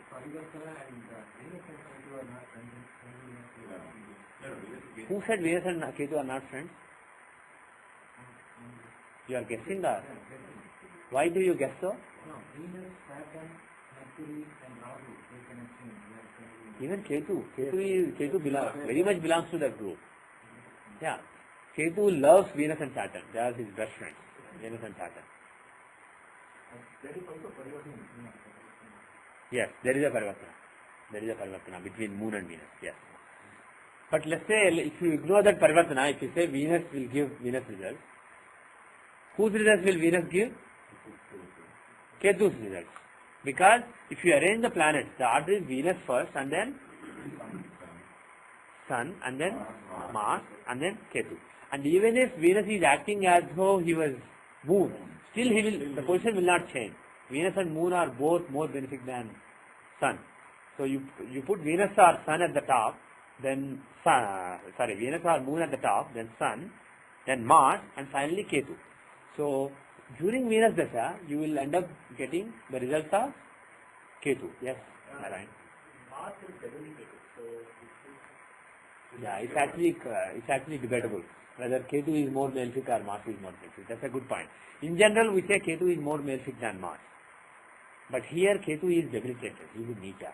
So actually, it's a subjective, it's a value judgment basically. There is no clear thumb rules that are given in classics. In general, we are told Jupiter is the most benefic, then Venus, then Mercury, then Moon, then Sun, like that, Saturn, Mars, Rahu, Ketu.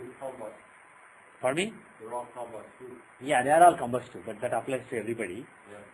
So my judgment is actually more than Ketu. I will go with Mars. Mars is the one who's most malefic here. So it is likely to be Mars result. So in either case, the bottom line is this is a bad period. So based on Rashi, Venus Dasha is likely to give bad results. And based on Rudramsha, several Dashas are capable of giving those bad results. But Because the part about the moon has already changed with you. yes, that is what was already mentioned. So Venus and Moon can exchange their results. Yeah. But the Mars are all tied together. in the end, you can expect some trouble. And if Mars was giving the result, you would expect what kind of problems would you expect? If it is Mars or Ketu who's giving the result, what kind of results would be expected? Bloodshed, killing, violence. And Ketu is especially explosion. Ketu is the planet for explosions, like bomb blasts that we saw. So Ketu and Mars are the planets who give that kind of results. Whereas Venus and Moon will give death because of water. So it is because you have an exchange as well as a conglomeration of 4 planets. It is very tough to put your finger on who's going to give what result. But my feeling is Venus ended up giving his own result, which is death because of water, and also he ended up giving Ketu's result. Even though Mars was in Nicha, probably Ketu still dominated. Ketu was really very unhappy being so close to Sun. Like you said, they are all combust, they are all close to Sun. And when Mars is close to Sun, he's not really that unhappy. Pardon me? Mars is less malicious. Combust. Yes, I would consider, even though he is in Nicha, I would consider Mars to be more malefic. See, you have seen that I have gone back and forth. First I said Mars is less malefic because Ketu is in general more malefic. Then because he is Nicha, I said maybe Mars is more malefic. But when he pointed out combustion also, then I went back. See, there are so many factors that make up your decision. But if you combine all those factors, Mars being close to Sun is fine. Is not that bad because Mars is the chief of army. Sun is the king. When the chief of army, the commander is close to Sun, he doesn't feel like he is close to Sun. He doesn't feel afraid. Whereas Ketu is a terrorist. He's an underground mafia kind of guy. When king comes so close to him, he's scared. My God, he's going to catch me now. So Ketu and Sun are very terrible enemies. Whereas Mars is a friend of Sun. So when they are all close to the king, close to Sun, Ketu is really, really terrible there. So pardon me? Forget it. No, let's not get into that. So, because this is Rudramsha, we are not talking about Rashi. So bottom line is, my final judgment is Ketu is more malefic than Mars. So it is Ketu who will end up exchanging results with Venus. So Venus will give his own results, which is death because of water, destruction because of water, and also Ketu's result. Ketu's result is destruction because of terrorism, destruction because of mistakes, destruction because of explosions, etc. Destruction because of ashes, because of smoke, etc. So all those results of Ketu will also be given. Now, we saw the Rashi and Rudramsha, we saw that there is some strong justification. Now, people are feeling restless, people are feeling groundless basically. They don't feel grounded in such events. They feel as if big things are happening, things are not going their way. That kind of emotional feeling will be there in the country. Is it possible in Venus Dasha? Is such turmoil possible in Venus Dasha? For that we see Tribhyamsa Chakra. This is the Sankrobham in the country. How is Venus? He is the 5th and 12th Lord sitting in Lagna. What does Tribhyamsa Lagna show? Does it show good or bad? What is Tribhyamsa Lagna? What is the definition of Lagna? Lagna in all divisional charts is self. But in Tribhyamsa, Lagna is basically self from the point of view of restlessness, suffering. So Venus is right there. Venus and Moon can show a lot of suffering. And what are the Arudhas he owns? A8, A4, A12. Again A4 is in the 12th house. And A8 is right there. Again he has association with the A8. So Venus has association with Murtipada in Rashi, Rudramsha, Tribhyamsa. 3 important divisional charts that can show suffering. So again he owns A8 and he is in Lagna. So in this case, you say very Lagna is go on the subconscious pain. Yeah. Like the airport. Yeah, subconscious pain. Self from the point of view of subconscious suffering. The airport is supposed to be the overall sukha, the tangible part of the sukha. Yeah. Is in flow. In this case, does it mean that the pain is lost? No, what it means is 3 is untold secret pain. 12th house is secret pain. So the pain is secret. When you are looking at Trimshamsa, 12th house is the house of untold, very deep unhappiness. This is basically, you are not talking about dhanam, giving up, etc. 12th house has so many meanings. Right? 12th house has so many meanings. Hospital. So here in Trimshamsa, if you see the 12th house, it shows things that are very deep inside.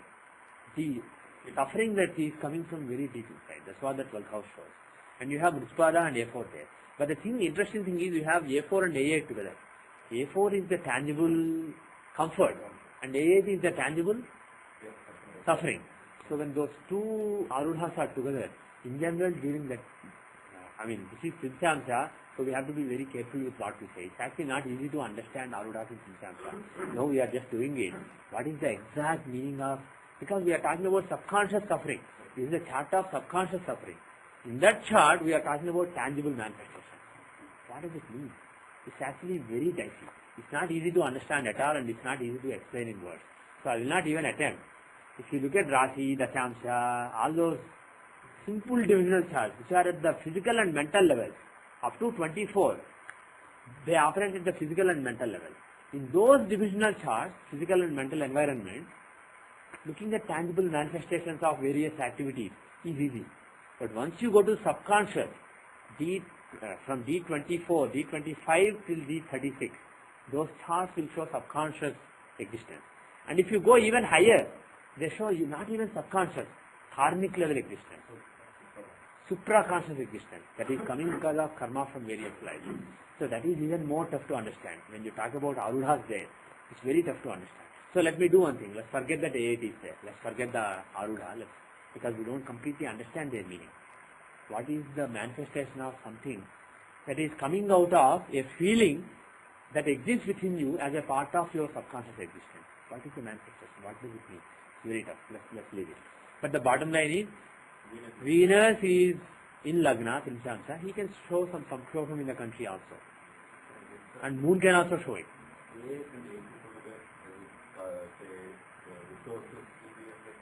But again, these are the resources, tangible resources, as far as your subconscious suffering is concerned. So what does it mean? It's tough to understand. That's why I said, actually, yeah, that's a good idea. Let's leave Arudhas in all charts above D24. Let's look only up to D24. Mind we know, body we know, subconscious we don't really know. I'm afraid we don't really understand. Supraconscious, we definitely don't know. Now, there is another thing you can do. When a big event when some suffering happens, close on the heels of things like eclipses, it can also be a result of that eclipse. Basically, eclipse may have been the harbinger of those events. So you can look at the eclipse chart. You can make a chart for the beginning of the eclipse. When the eclipse started, make a chart for that time. And here there are 2 possibilities.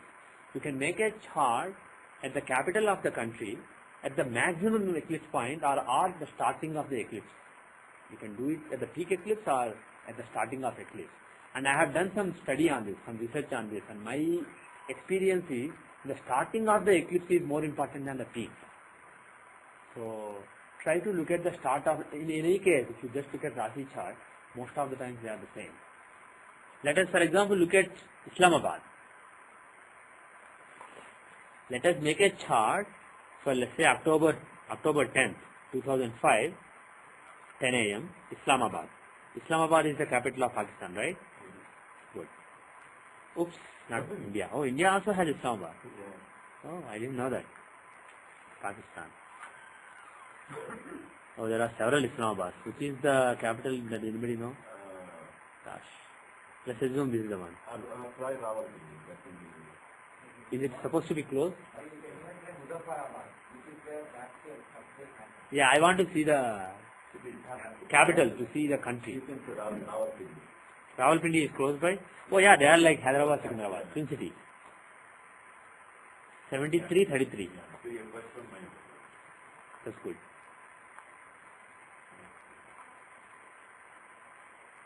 Then I just arranged them in the degree. Oh, actually I did not. So actually I think I fixed it. The thing with the software is, sometimes there are some town names which occur many times. There may be several Islamabads in Pakistan. There are several Kanpurs in India. Only one of them is very popular big city. Others are all small towns or village towns. But the software doesn't know it. When it finds multiple matches, it just arranges them in the increasing order of longitude.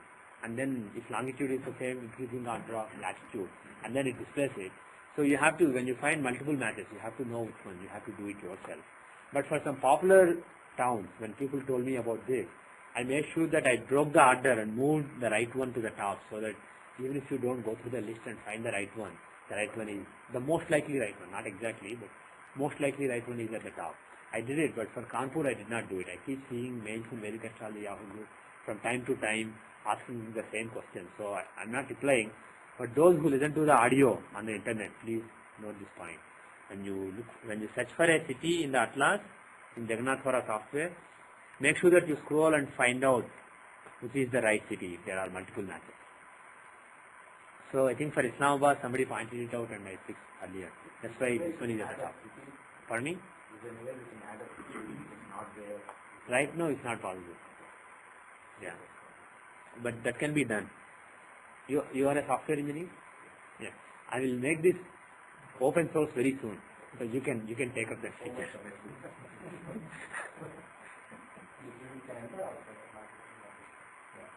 Yeah, you can just enter, but the thing is, you don't want to keep entering.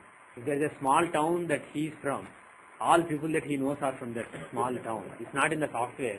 He can enter it and then select it next time. That will be a nice feature. Yeah, you are creative. You have nice background. But if you can add it to the Atlas, it will be nice. Nice feature. Okay. So what I want to do is, for Islamabad, on October 2nd or 3rd, there was an eclipse. There was a lunar eclipse. No, solar eclipse. Yeah, that was Amavasya. So there was a solar eclipse, after which the big earthquake happened in Pakistan. So if you want to see, is there any possibility of this earthquake? Of course. You can also look at Pakistan independence chart and make the annual chart like we did for India and see. You can also look at the lunar new year chart of Pakistan when the Chaitra Shukla Pratipat came. You can use that to see the suffering. You can use multiple pointers to confirm the event.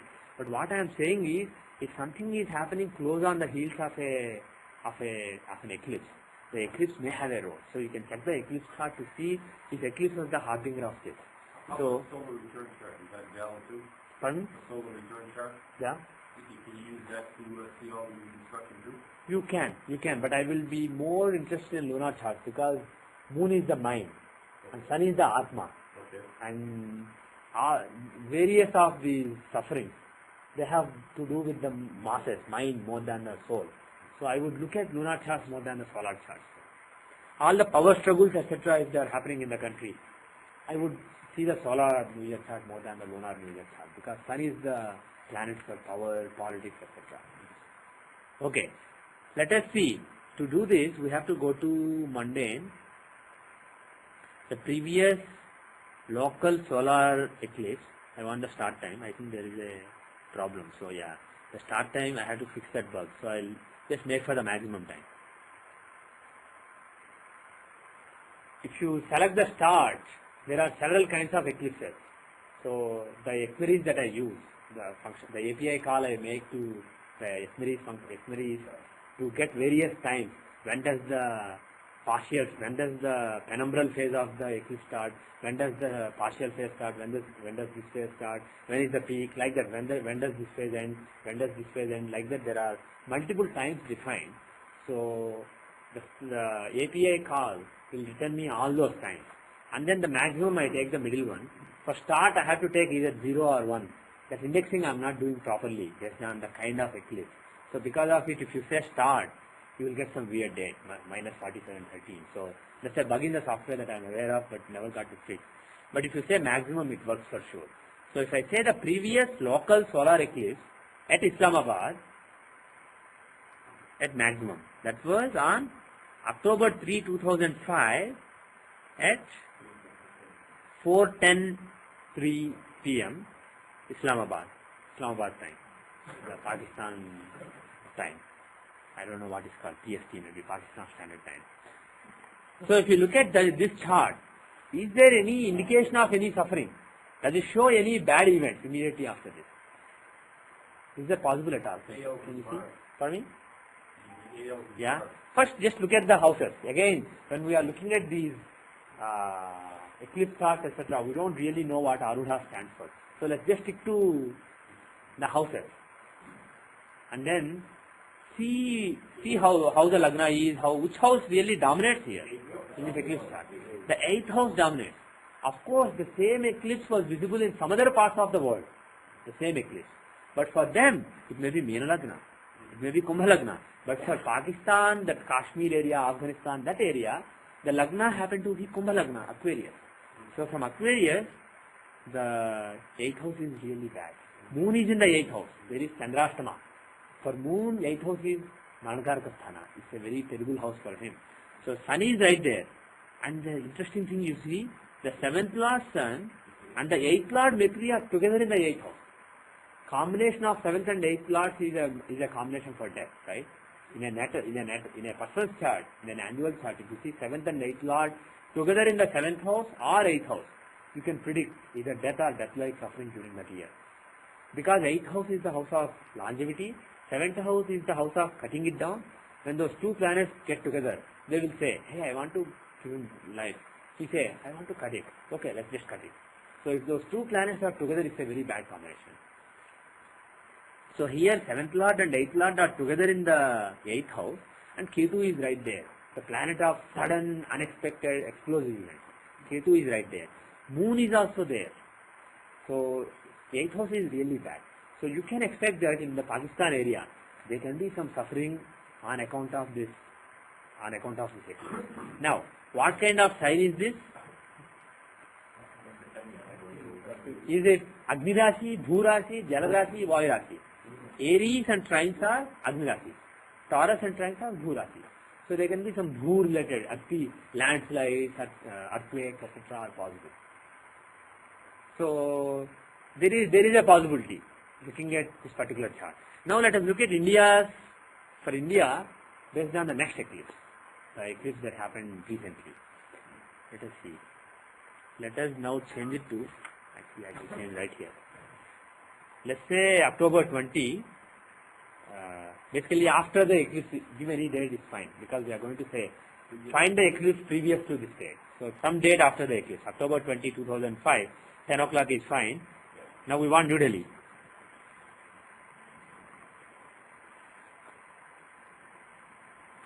And say the lunar, I'll see if start works, the previous lunar start. Yeah, it worked here. It worked because all those stages are there. So the index I was looking at was right. So on October 17, 2005 at 5:21 p.m. Indian Standard Time, that's when the eclipse started. That's when the partial lunar eclipse started. So you can look at this and see, is there any chance of any suffering in India during this time? What do you think? For me? Again, is 8th house really dominating?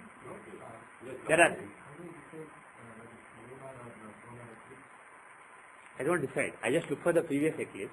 I know that there was a solar eclipse on October 3rd, lunar eclipse on October 17. I know that. Yeah. I know. Oh, you are saying why is this a lunar eclipse? Yeah. If it is basically close to Amavasya, then it will be solar eclipse. Bottom line is at the eclipse time, Rahu or Ketu will be close to Sun and Moon. And if it is a Amavasya day or close by, it will be solar eclipse. If it is Paurnima day, full moon day or close by, it will be lunar eclipse. So here it is full moon, right? Sun is in Libra. Sun is at the beginning, fag beginning. To say fag beginning, I say they only say fag end. At the very beginning. Sun is at the very beginning of Libra and Moon is at the very end, 29 degrees 53 minutes. very end of Pisces. So even though it will appear as if moon is not opposite sun, he is actually opposite in terms of longitude. Just a degree away from exactly being full. So this moon was almost perfectly full. So it is a lunar eclipse. Okay, now there are two bad things here. Actually three bad things here I will say. One bad thing is moon in Lagna in terrible Gandanta. What are the Gandantas? The borders between Agni and Jala, between fire and water are called Gandantas. They show danger. If you see the border between Meena and Mesha, Mesha is Agni, Meena is Jala. So that border, the ending of Pisces and the beginning of Aries, that is called Gandanta. And when classics define Gandanta, they define Navamsa. The last 3 degrees 20 minutes of Pisces and the first 3 degrees 20 minutes of Aries. That region is called Gandanta. But particularly we know from experience that within that whole Navamsa, the last degree and the first degree, the degree is really dangerous. Why degree? Because degree comes from Prinsamsa. That is why degree is very important when you see bad things. So the last degree of Meena and the first degree of Mesha are terrible. And similarly, the last degree of Cancer and the first degree of Leo. Again, Jala and Agni. Similarly, the last degree of Vrishchika, Jalarasi, and the first degree of Dhanus, Agni Rasi. Again, those 2 degrees are Gandanta. So here, moon is in Gandanta. That too, what kind of Gandanta? Deep Gandanta. See, 29 degrees, 53 minutes. So within 7 arc seconds, when he moves by 7 arc seconds, within an hour, or probably less than an hour, we can find out. I think. Does it use natal chart or this chart? That is, I don't know for sure. We'll find out. Yeah, 11 minutes later, exactly 11 minutes later, 11 minutes 0 seconds later, moon is going to change sign in this particular chart. So, he is in extremely deep Gandanta. And then, he is affected by Rahu. Even though the reflection is not very close. 11 minutes. 7 arc minutes, see. That 11 minutes I said is time minutes. And this minute is degree minute second. So those are different. Okay. So moon is going to cover these remaining 7 minutes in Pisces in the next 11 minutes of time. And then he is going to be in Aries. So he is terribly in Gandanta. He is at the very fag end. Now I can use my word fag. He is at the fag end of Pisces. So he is extremely weak. He is basically like irritable. He is at the end of water and he is going to go into fire. So it's a big change for him. So when planets have to do that, they are really upset, really irritated. They can do any bad thing. You go and ask him, can I borrow your computer? He'll just throw the computer at you so that you break into pieces, computer breaks into pieces. He is like somebody who is totally irritated. And as if that is not enough, he is being eclipsed by Rahu. Rahu is, actually he is not very close. There is a 10-degree difference. That is the saving grace. Had he been just a few degrees apart, it would have been even more terrible. So that is one terrible thing. Moon is in Gandanta, afflicted by Rahu in Lagnam. So it shows some suffering. What does moon show? Mind of people, the minds of all the people in the world. So it shows people being very unhappy, very restless in the country during the next couple of months. So that is one. The second thing, Lagna is beaten down by a Gandanta planet who is being eclipsed. Lagna is beaten down. At least if Lagna Lord is good, it's good. He can control the damage. How is Lagna Lord Jupiter? He is in the 8th house of trouble. 8th house of trouble. And who is he with?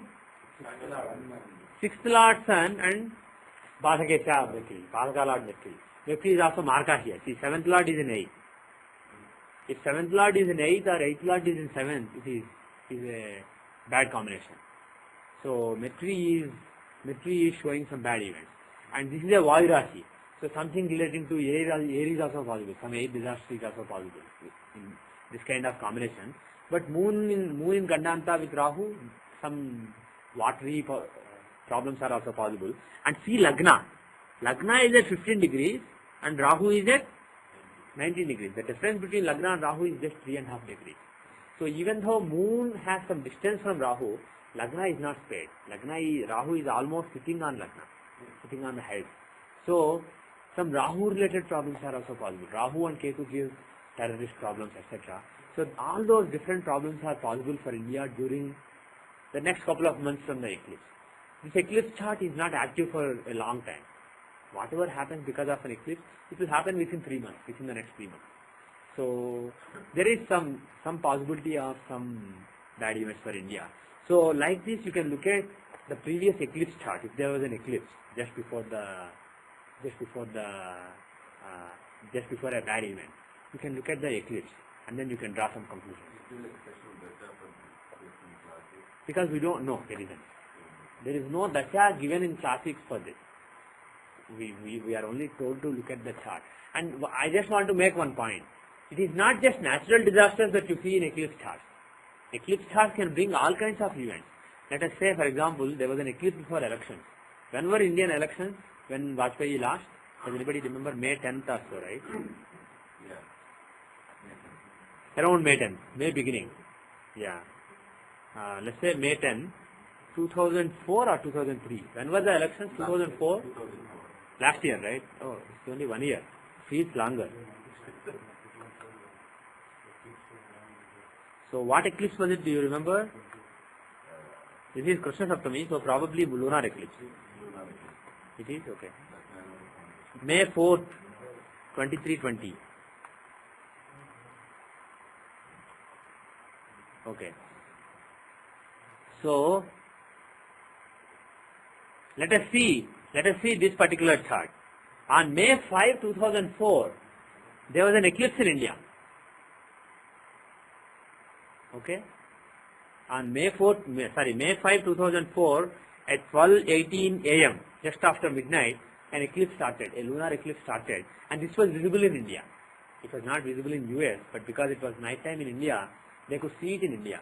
So it can portend some events for the country. And what kind of events can it portray? Let us see.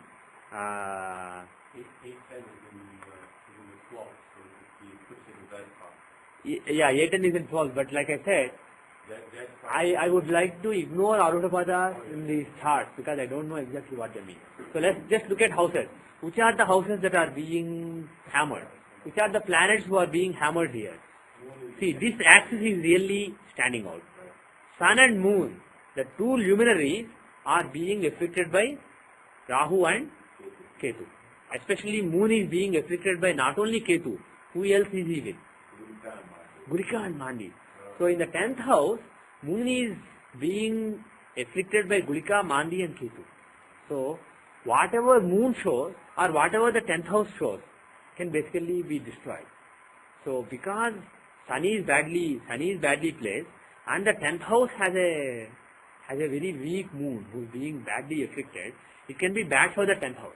So either 7th house or 10th house, the two houses associated with Moon can suffer. If you see some suffering for the 3rd house, the opposition party suffers.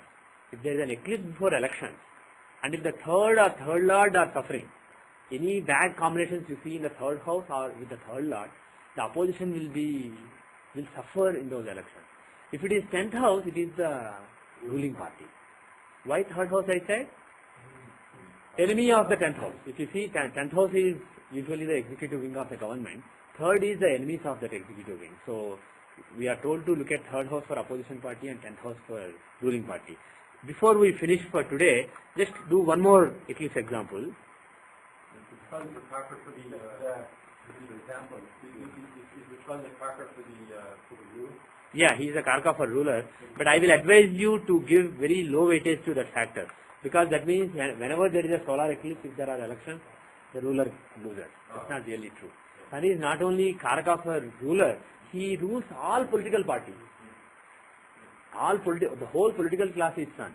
So you can't say just by the fact that Sun is eclipse, you can't. Sun is with Rahu or Ketu, you can't say that he will lose. But if the 10th house has a eclipse combination or the 10th lord is associated with the eclipse combination, with the 3rd house relatively untouched, then you can say ruler will suffer. Here if you see, 3rd house was fine, 3rd lord was fine. It was the 10th house that had Moon, Ketu, Gurika and Mandi. So it was a bad time for the king. So if they looked at the Grahana Chakra, they would probably not have gone for those poles during that time. first in place person or the eclipse, when it's now under close to Okay. You are asking, Sun and Ketu are fighting each other. Who wins? Who is destroyed? Nobody wins. Both are destroyed. Sun's fire, sun's heat is destroying Ketu, but he doesn't mind it. He gets sadistic pleasure by destroying sun. So he goes and he covers sun so that sun's light cannot reach. And then he burns himself in that process, but he doesn't mind. It's fun for him. So yeah, same. Rahu and Ketu, if they are with sun, it's not that they are happy. They are also suffering, but sun also suffers. On the other hand, if they are with moon, it is the poor moon that suffers. Yes. Mind can be easily, when something eclipses mind, when deception eclipses your mind is moon. Deception is Rahu and Ketu. When deception is covering your mind, it is not letting the light of your soul come to your mind suffers. Whereas, if you go and cover soul, if you don't let the light of your soul come to your mind, which is basically sun's light coming to moon, soul doesn't suffer. Soul doesn't give a damn. Soul doesn't care. So sun, relatively, he doesn't really care. It's only other beings who are being affected. When there is sun being eclipsed, more than sun, it is moon who suffers. It is Jupiter who is very unhappy. Because Jupiter is the agent between sun and moon. Soul gives its wisdom through the mind, through your intelligence, through your wisdom. So Jupiter is the agent between sun and moon. So he is the one who actually is very unhappy. So if you see a solar eclipse, don't think that sun is being destroyed. Sun is unhappy, but it is Jupiter who is really, really unhappy because of it. Anyway, let's go to do one more chart and give up. Again 2004, right? Yeah. Only 2004, only 1 year since election? Yeah. 4 multiples. So Washington DC, I entered November 10. I want to see the previous lunar eclipse. Was it lunar? Yeah, it was lunar. At the end of October, there was an eclipse. And this was actually, if you know, at that time I was predicting that Bush would win. Even though some other people, including my Guruji, was predicting Kerry, I was going with Bush. And the charts of Kerry and Bush were definitely a reason. But this eclipse chart was also a strong reason for my predicting that Bush would win. If you see the eclipse chart,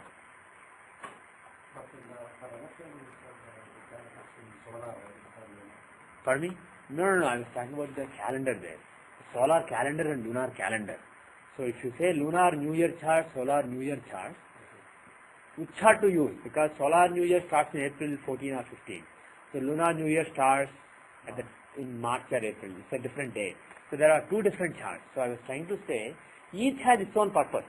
They shed light on different kinds of activities in the country during the year. So both have their own role. But as far as eclipse is concerned, forget lunar or solar. Any eclipse that happens can bring important changes or important events in the country during the next few months. So if you see the eclipse, it was on October 27, 2004 at 8:12 p.m. Eastern Standard Time, Washington DC. If you make a chart, now who's suffering? Is the opposition party suffering? Let's say that there are elections soon after this eclipse. Actually, November 2, right? So basically, 6 days after the eclipse, there are elections. So definitely, eclipse is going to have a bearing on the elections. Definitely. So who's doing good in this chart and who's doing badly? 3rd house, 10th house. 10th house is Pisces. So Pisces show the ruling party and also the president. And the Pisces is not afflicted at all. There is nobody really afflicting it except Mars aspect. And Pisces Lord Jupiter is in a quadrant. He is with Venus, he is with Jupiter, he is with Mars. He is not bad at all. He is with a friend and he is with Venus giving a yoga. 10th Lord and 5th Lord together. 5th is the house of power. 10th is the house of king, house of executive king. So it's a nice Raj Yoga. There is no problem. You don't see any affliction on the 10th house. On the other hand, see 3rd house. Is there any affliction in the 3rd house? No. 3rd house has no affliction, but 3rd Lord, the intelligence who is conducting that opposition, that is 3rd Lord. Look at 3rd Lord. How is the 3rd Lord? Is he afflicted? Third Lord Sun is in Nicha. He is with Ketu. So is it good or bad? And how close? Sun is at 11 degrees, Ketu is at 8 degrees. So 3 degrees, a little more than 3 degrees difference. Is it terribly close? Anything less than 7-8 degrees is actually quite close. So here 3 degrees means very close. So Sun is being eclipsed by Ketu, and Ketu is strong here in this fight. Sun is weak, he is debilitated, he doesn't want to fight. He is in a Shatru Kshetra, he is in Venus sign. Venus is not a friend, but Venus is a friend of Ketu. So Ketu is in friend's house. So Ketu is really strong. So Sun is totally beaten down. So third Lord is so beaten down that you can predict that there were actually several elections. Congress, some seats in the Senate, presidential election. There were several elections. You can predict that this is a rout of the opposition party. Because Republicans were the ruling party at that time, you can predict that Democrats would be wiped out during this particular election. Just based on this eclipse. Exactly. So that was my point. Yes, if you look at any eclipse chart, Sun would be beaten down. Now you have to see what houses Sun and Moon own and what houses they occupy here. So 5th house and 3rd house are the houses as far as Sun is concerned. So these are the houses that may be beaten down. So either way Sun and Moon will always be afflicted. Whether you are looking at solar eclipse or lunar eclipse, Sun and Moon will both be afflicted by Rahu and Ketu. So look at which house that is and which houses they own. And based on it you can say this kind of bad thing can happen. So here, given that of course there can be natural calamities also. We can look at 8th house, how is 8th house, is there a lot of suffering in the country? You can do all that. Of course that is not the case, but you can do all that. But what I am doing is, because there are elections on the heels of the eclipse, I am looking at 3rd house and 10th house in specific, instead of looking at the 8th house to see all kinds of troubles for the country. 1st and 8th houses should be seen to see various unrest and suffering, disasters in the country during the next few months after the eclipse. But what I am doing here is 3rd and 10th I am focusing. And I see that 10th is very strong. 10th Lord is aspecting 10th, Jupiter. No restrictions, almost. So 10th is quite strong. Pardon me?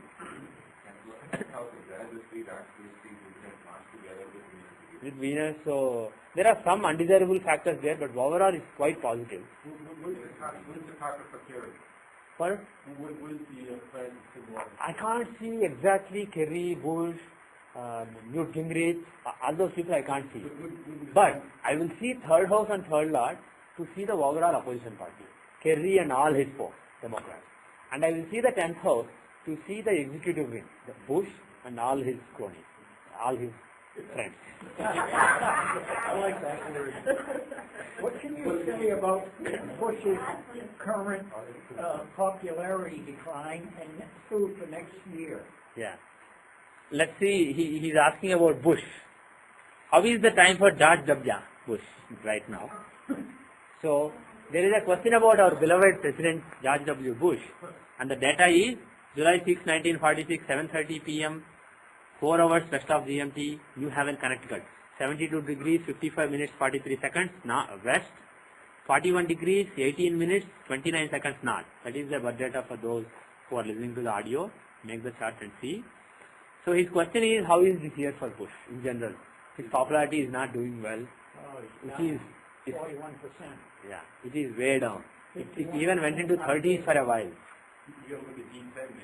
Yeah, we want to look at D10. D10 is his karma, his activities in the society.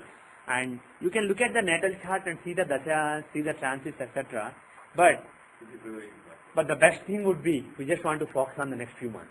So annual chart, go to Tithi Pravesha, make a chart for 2005. How is this year for Mr. President? What is the dasha? First, who is the ruler of the year? Just keep it at the back of your mind. We may or may not need it. But who is the Hora Lord at the time the new year started? Mercury is the ruler of the year. Okay, keep it at the back of your mind. Go to the Tithi Ashtotri Dasha. What Dasha is running right now?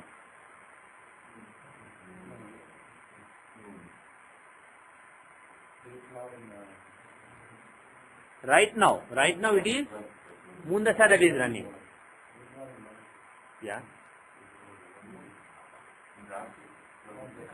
How is moon dasha? Is moon dasha a good dasha for him or not? Can you expect some reversal? Yes. We have to look at the Arjuna for a Absolutely.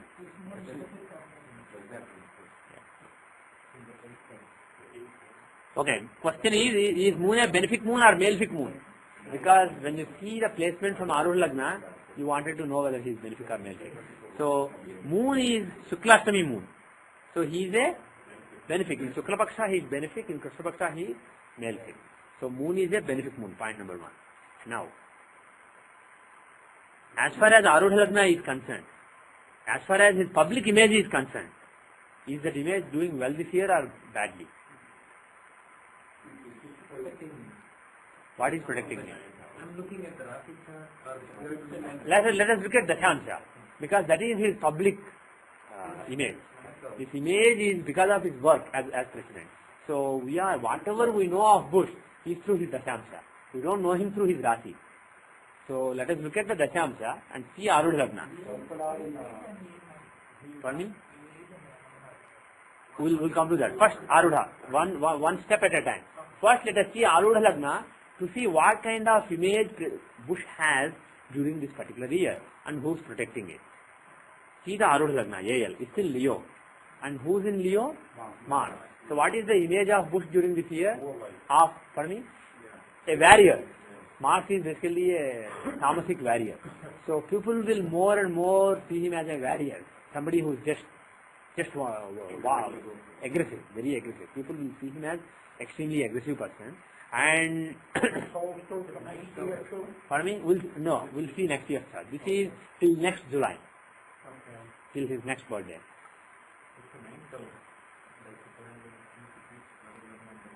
Arudha Lagna in the 9th house, it has a significance. What does it mean? Yeah? Yes. If Arudha Lagna is, let's say, in the 8th house, you will say there will be some fall for the person. Because Arudha Lagna is in the 9th house, no big change in the status. Status will continue.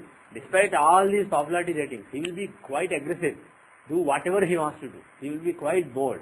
You will expect, because of all this opposition, you will expect him to actually be retrospective, take back some steps that he took that people did not like. But you will not expect it, because Mars is in Arudha Lagna. He will conduct himself in such a way that he is more warlike, more aggressive, etc. But to see what is the fortune he enjoys, if you look at his natal chart, he has excellent fortune. He is very fortunate. When things are looking down, something happens suddenly that will push up his image, that will put him in the top bracket again. So that is a theme of his life. He is very lucky. He sure is. Yeah. So It helps his luck too. what is the Arudha that shows the tangible luck? The events, the tangible events that make you think that he is lucky. The fortune, tangible manifestation of fortune. A9, Bhagyapada. So A9 is, in this year's chart, natal chart it may be somewhere, but in this year's chart, where is it? It is with A8. It is associating with A8. What did I say earlier? If A10 or A9 are associating with A8, it's not a favorable thing. A8 shows all the struggle, all the suffering, etc. that he has to do. And his Bhagyapada is with A8. That means his fortune will be little bit deserting him during this year. Even though he is very, very fortunate in general, this year in particular, bad things will be happening at bad times. Earlier, good things were happening at bad times. When things, yes, it can. Yes, it is a good point. So, his point is A8 is basically a lot of struggle, but it can be good struggle also. It can be sudden good reversals also. It can be a lot of good hard work also. Is it that or setback? How do you know? See the strength of the 8th house. Is 8th house strong or not? If 8th house is strong, its manifestation will be a good manifestation. If 8th house is showing bad event, if 8th house is showing sudden inheritance of money, then sudden luck coming to the person, then A8 will be that. If 8th house is showing setbacks, A8 will be those setbacks. So what is 8th house? How is the 8th house? Is it beaten down or is it good? Who said it's good? Yeah? Is Rahu in 8th house good? Not Dusthana. Malefic placed in 3, 6, and 11 is good. But for 8th house, having Shani or Rahu is terrible there. Rahu in the 8th house, if anybody has a natal chart, there will be constant struggle in life. There will be lot of problems in life. Rahu and Ketu, both of them, if they are in the 8th house, they bring lot of sudden bad events. So Rahu is in the 8th house, so 8th house is weak. So that A8 now, it will show lot of sudden setbacks. So those setbacks will be interfering with his fortune. They will be taking away from his fortune. So, and also 8th Lord is right there, Moon. So Lagna Lord is in A8 and A9 with Moon and Mercury. So overall, if you compare with the last year, this is not such a good year. See, compare with the last year, 2004. Yeah, we have to see that. We will definitely see that. I'll go back to that. See, look at last year's chart. How is last year's chart? First of all, we will go to Arudha's later. Look at houses themselves. Lagna has Venus. Good or bad? Venus is the 5th Lord. So 5th Lord is in Lagna. And where is Lagna Lord Mercury? He is in the 7th house. So Mercury and Venus are aspecting each other.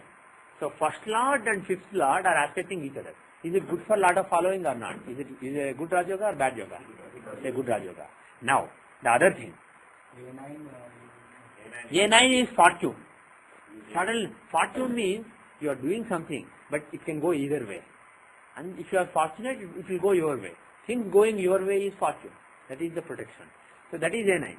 So A9 has Lagna Lord. It is in a quadrant. If an Arudpada is in a quadrant, it will give its results with some effort. If there is some effort, it will give its results. If an Arudpada is in a trine, it will give its results automatically. If an Arudpada is in a Dusthana, 6, 8 or 12, its results are tough to come. Or its results will come in a negative way. So here A9 is in a quadrant, and what is the other Arudha associating with it? A4. What is A4? A tangible comfort. So this is like, suddenly things will go his way. He will be fortunate and he will have, thank God. That is A4. If you are relaxed, if you say, thank God, I'm glad things happened this way. That relaxation, that happiness that comes from something that went your way, that is A4. And here A9 and A4 are conjoining. So what you can say is, things will go his way during the year, and that will make him a very, very happy man. And that is happening on the Raja Yoga axis. That Mercury Venus Raja Yoga is there, and this is happening right on that axis. So he is a lucky, I don't want to use the second word, but he was a lucky dash during that year. Pardon me? Yes, we will come to the A5. A5 is following. Right? 5th house is your following. The people who follow you. I mean, it's the house of children, but it is also the house of your followers. So if you look at A5, that shows the tangible following that you have. So where is that? Yeah. Which kind of people follow him? Jupiter, Ketu kind of people. Religious people, headless people. Ketu shows headless, eccentric people. Such people, but also spiritual people. Those people follow him. Jupiterian people, very religious, dharmic people, good people. Actually, lot of followers of Bush during that year at least. They will be good people. Yeah, they are good people. They may be misled or they may be right. Who knows? History will judge. But he had as his followers lot of good, righteous, religious, pious people. But also some eccentric people. The key on Jupiter suggests that the followers are going to be corrupted. Not necessarily. Jupiter and Ketu combination is a good combination for his people. The placement of Jupiter and Ketu in Kumbha, Yeah. does that influence the nature of the followers? It influences the nature of the followers. Are they happy, peaceful? Are they driven? Are they selfish? What kind of nature they have? The influence by Kumbha. That is influenced by the nature of Kumbha. That is influenced by the nature of Saturn. But actually Jupiter likes being in Kumbha. Kumbha is a very philosophical sign. Philosophical, long-term, visionary kind of sign, Kumbha. So basically these are religious conservatives who have a long-term vision, a very conservative vision. Saturn is conservative. See, if Jupiter, same Jupiter and Ketu were in Meena, very happy, relaxed, no worry. But if the Saturn sign, you are worried. Saturn is worry, sadness, depression. Oh my God, the religiousness in the world is coming to an end. We have to do something, otherwise the end of Christianity or end of Hinduism. Like that, some people think. They think as though they have to do something, otherwise things will fall. So that kind of zeal, that kind of conservatism, that is given by Saturn. Okay. No, one second. Let me finish my stream of thought. Now the interesting thing is A5 is also associated with another Arudha there. A6. What is A6? Tangible opposition. 6th house is the opposition that you have to the opponents and the enemy, and A6 is tangible opposition. So his A5 and A6 are together. So A5 is pulled down by A6 and A6 is pulled down by A5. So there is a tug of war between his following and opposition. Can it also become like followers become opponents? Yes, some followers can start hating him. Some people who hate him can start becoming his opponent. It's a very curious year. As far as following is concerned, very border year. Lot of changes will happen in his following during this year. And all of them mostly, I believe, is successful year. Yeah. Don't have any swing of those people like that.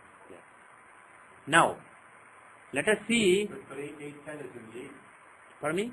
810 is in the 8th. Yeah? That's his rule. Yes. A10 is in the 8th house. So What does it mean? Unexpected. Unexpected gains. Gains or fall? Either way. We don't know. Right. We can't prejudge. A10 is in the 8th house. So something hangs in balance. Some big changes and some tension, some anxiety relating to his Rajya, his work. And because it's his son, maybe he's... But is it good or bad? Is the 8th house good or bad? Saturn is in 8th house. Why is it good? Saturn and Rahu in 8th are usually bad. Why is it good here? Own house. If a planet is in own house, even if 8th Lord is in 8th house means it's Sarva Yoga. It's a very good yoga. So Saturn. But the thing is, if Saturn is in own house, whether he is at his own house or somebody's house, Saturn is always working hard. That is Saturn. Saturn is like a laborer. He is the laborer of the entire planetary cabinet. He likes working hard. He tells people, work hard, that's nice. Why are you running away? Why do you want to relax? That's so boring. Come and work hard. That is Saturn's nature.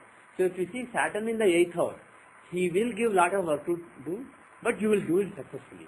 So 8 and being in 8th house, having Saturn in one house, you can conclude, during this year, as far as his kingdom is concerned, to keep it, he will have to work hard. It will not be a cakewalk. He will have to work very hard, but it will happen. He will succeed in doing that. So that is what you can conclude. And in the Hellenistic astrology, Saturn means a cabal of old men. Saturn means? A cabal. A cabal is and so the people that are behind the presidency are a group of old men. Mm-hmm. Okay. Yeah. Interesting. Pardon me? In the annual chart? March, April time. But the interesting thing is, at the time he became president again, he was basically around Mercury, Venus. He was running Mercury Dasha, the planet who takes part in Raj Yoga in the A9, A4. Anyway, the question was this year and next year. This year A5, Sriram wanted to point out. So where is A5? A5 is in Lagna. The Lagna is 8th house. Yeah? 8th lord. Okay. A5 is in Lagna with 11. So, as far as following is concerned, based on this, if I just have to be honest, I have to expect the following to be quite good during this year. But so, unfortunately, that's not. Yes. So the Lord, who Yeah. execute both of the manage, Yeah? Jupiter, Yeah? is in 8th and in 11th house. Yeah, the 11th house is fine.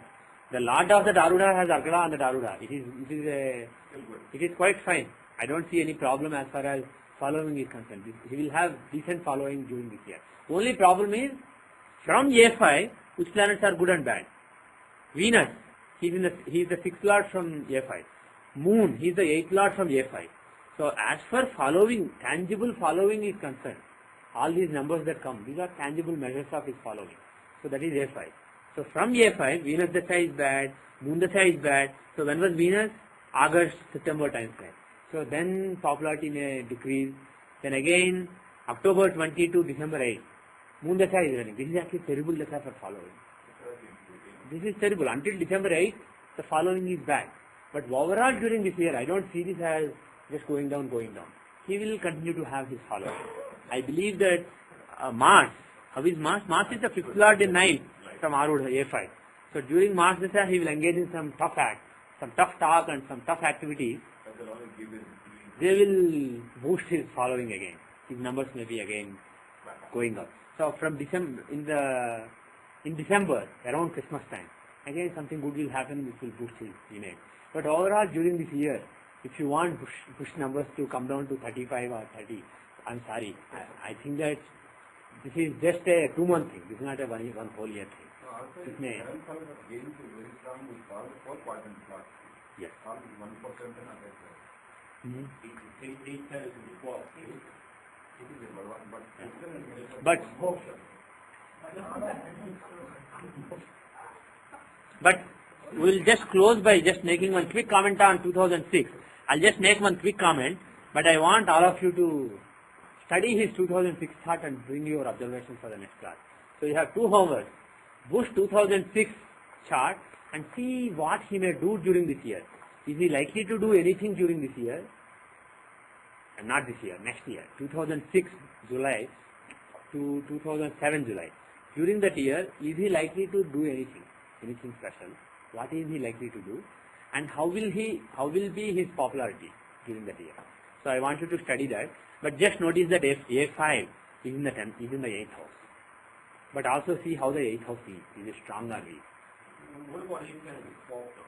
For me, see A10 we don't care about popularity. A10 doesn't matter for popularity. A10 is karma. 10th house is the karma. A10 is the tangible karma that you are doing. The work that you are doing.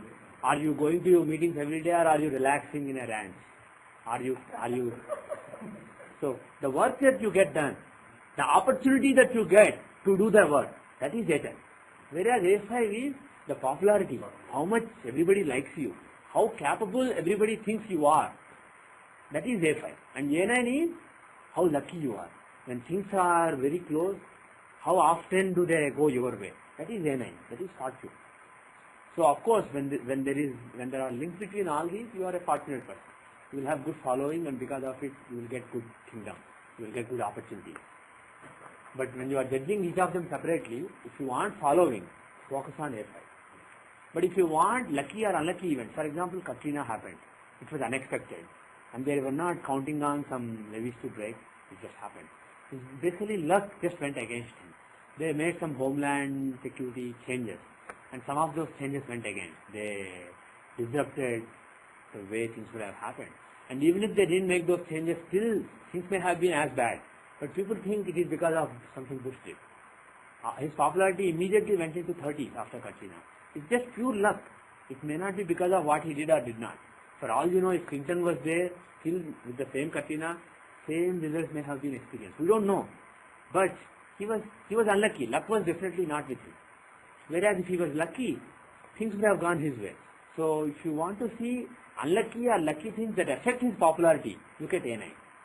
To see what work he does which affects his popularity, see A10. But to see the actual popularity, see A5. Can you detect, for instance, whether it was likely for somebody to have meddled with those dice?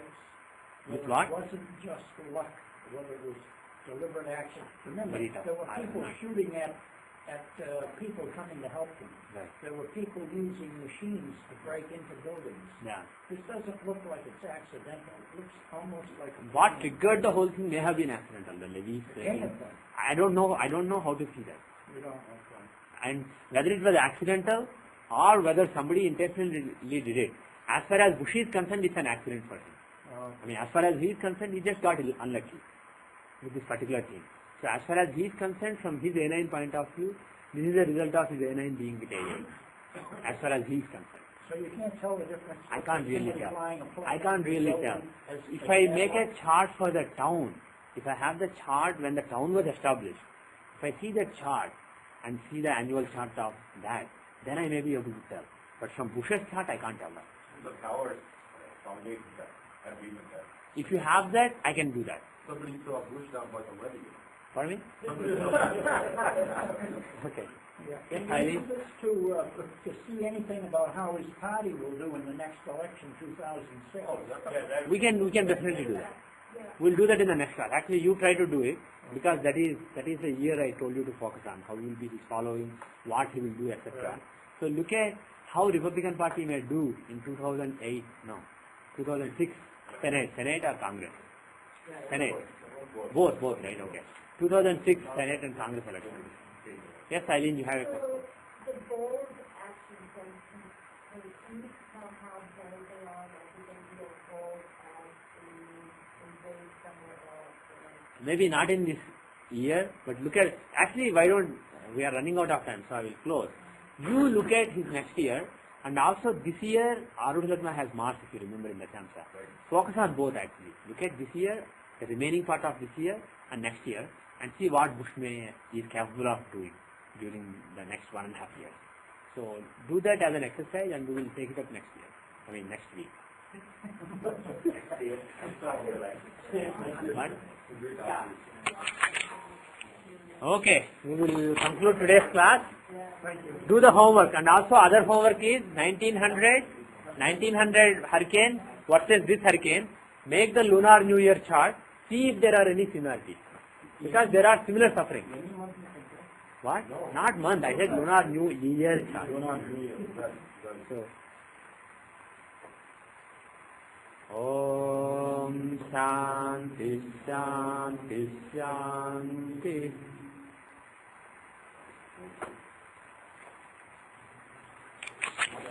One more thing, I think somebody wanted to bring up this thing we got deviated. Yeah. Yeah.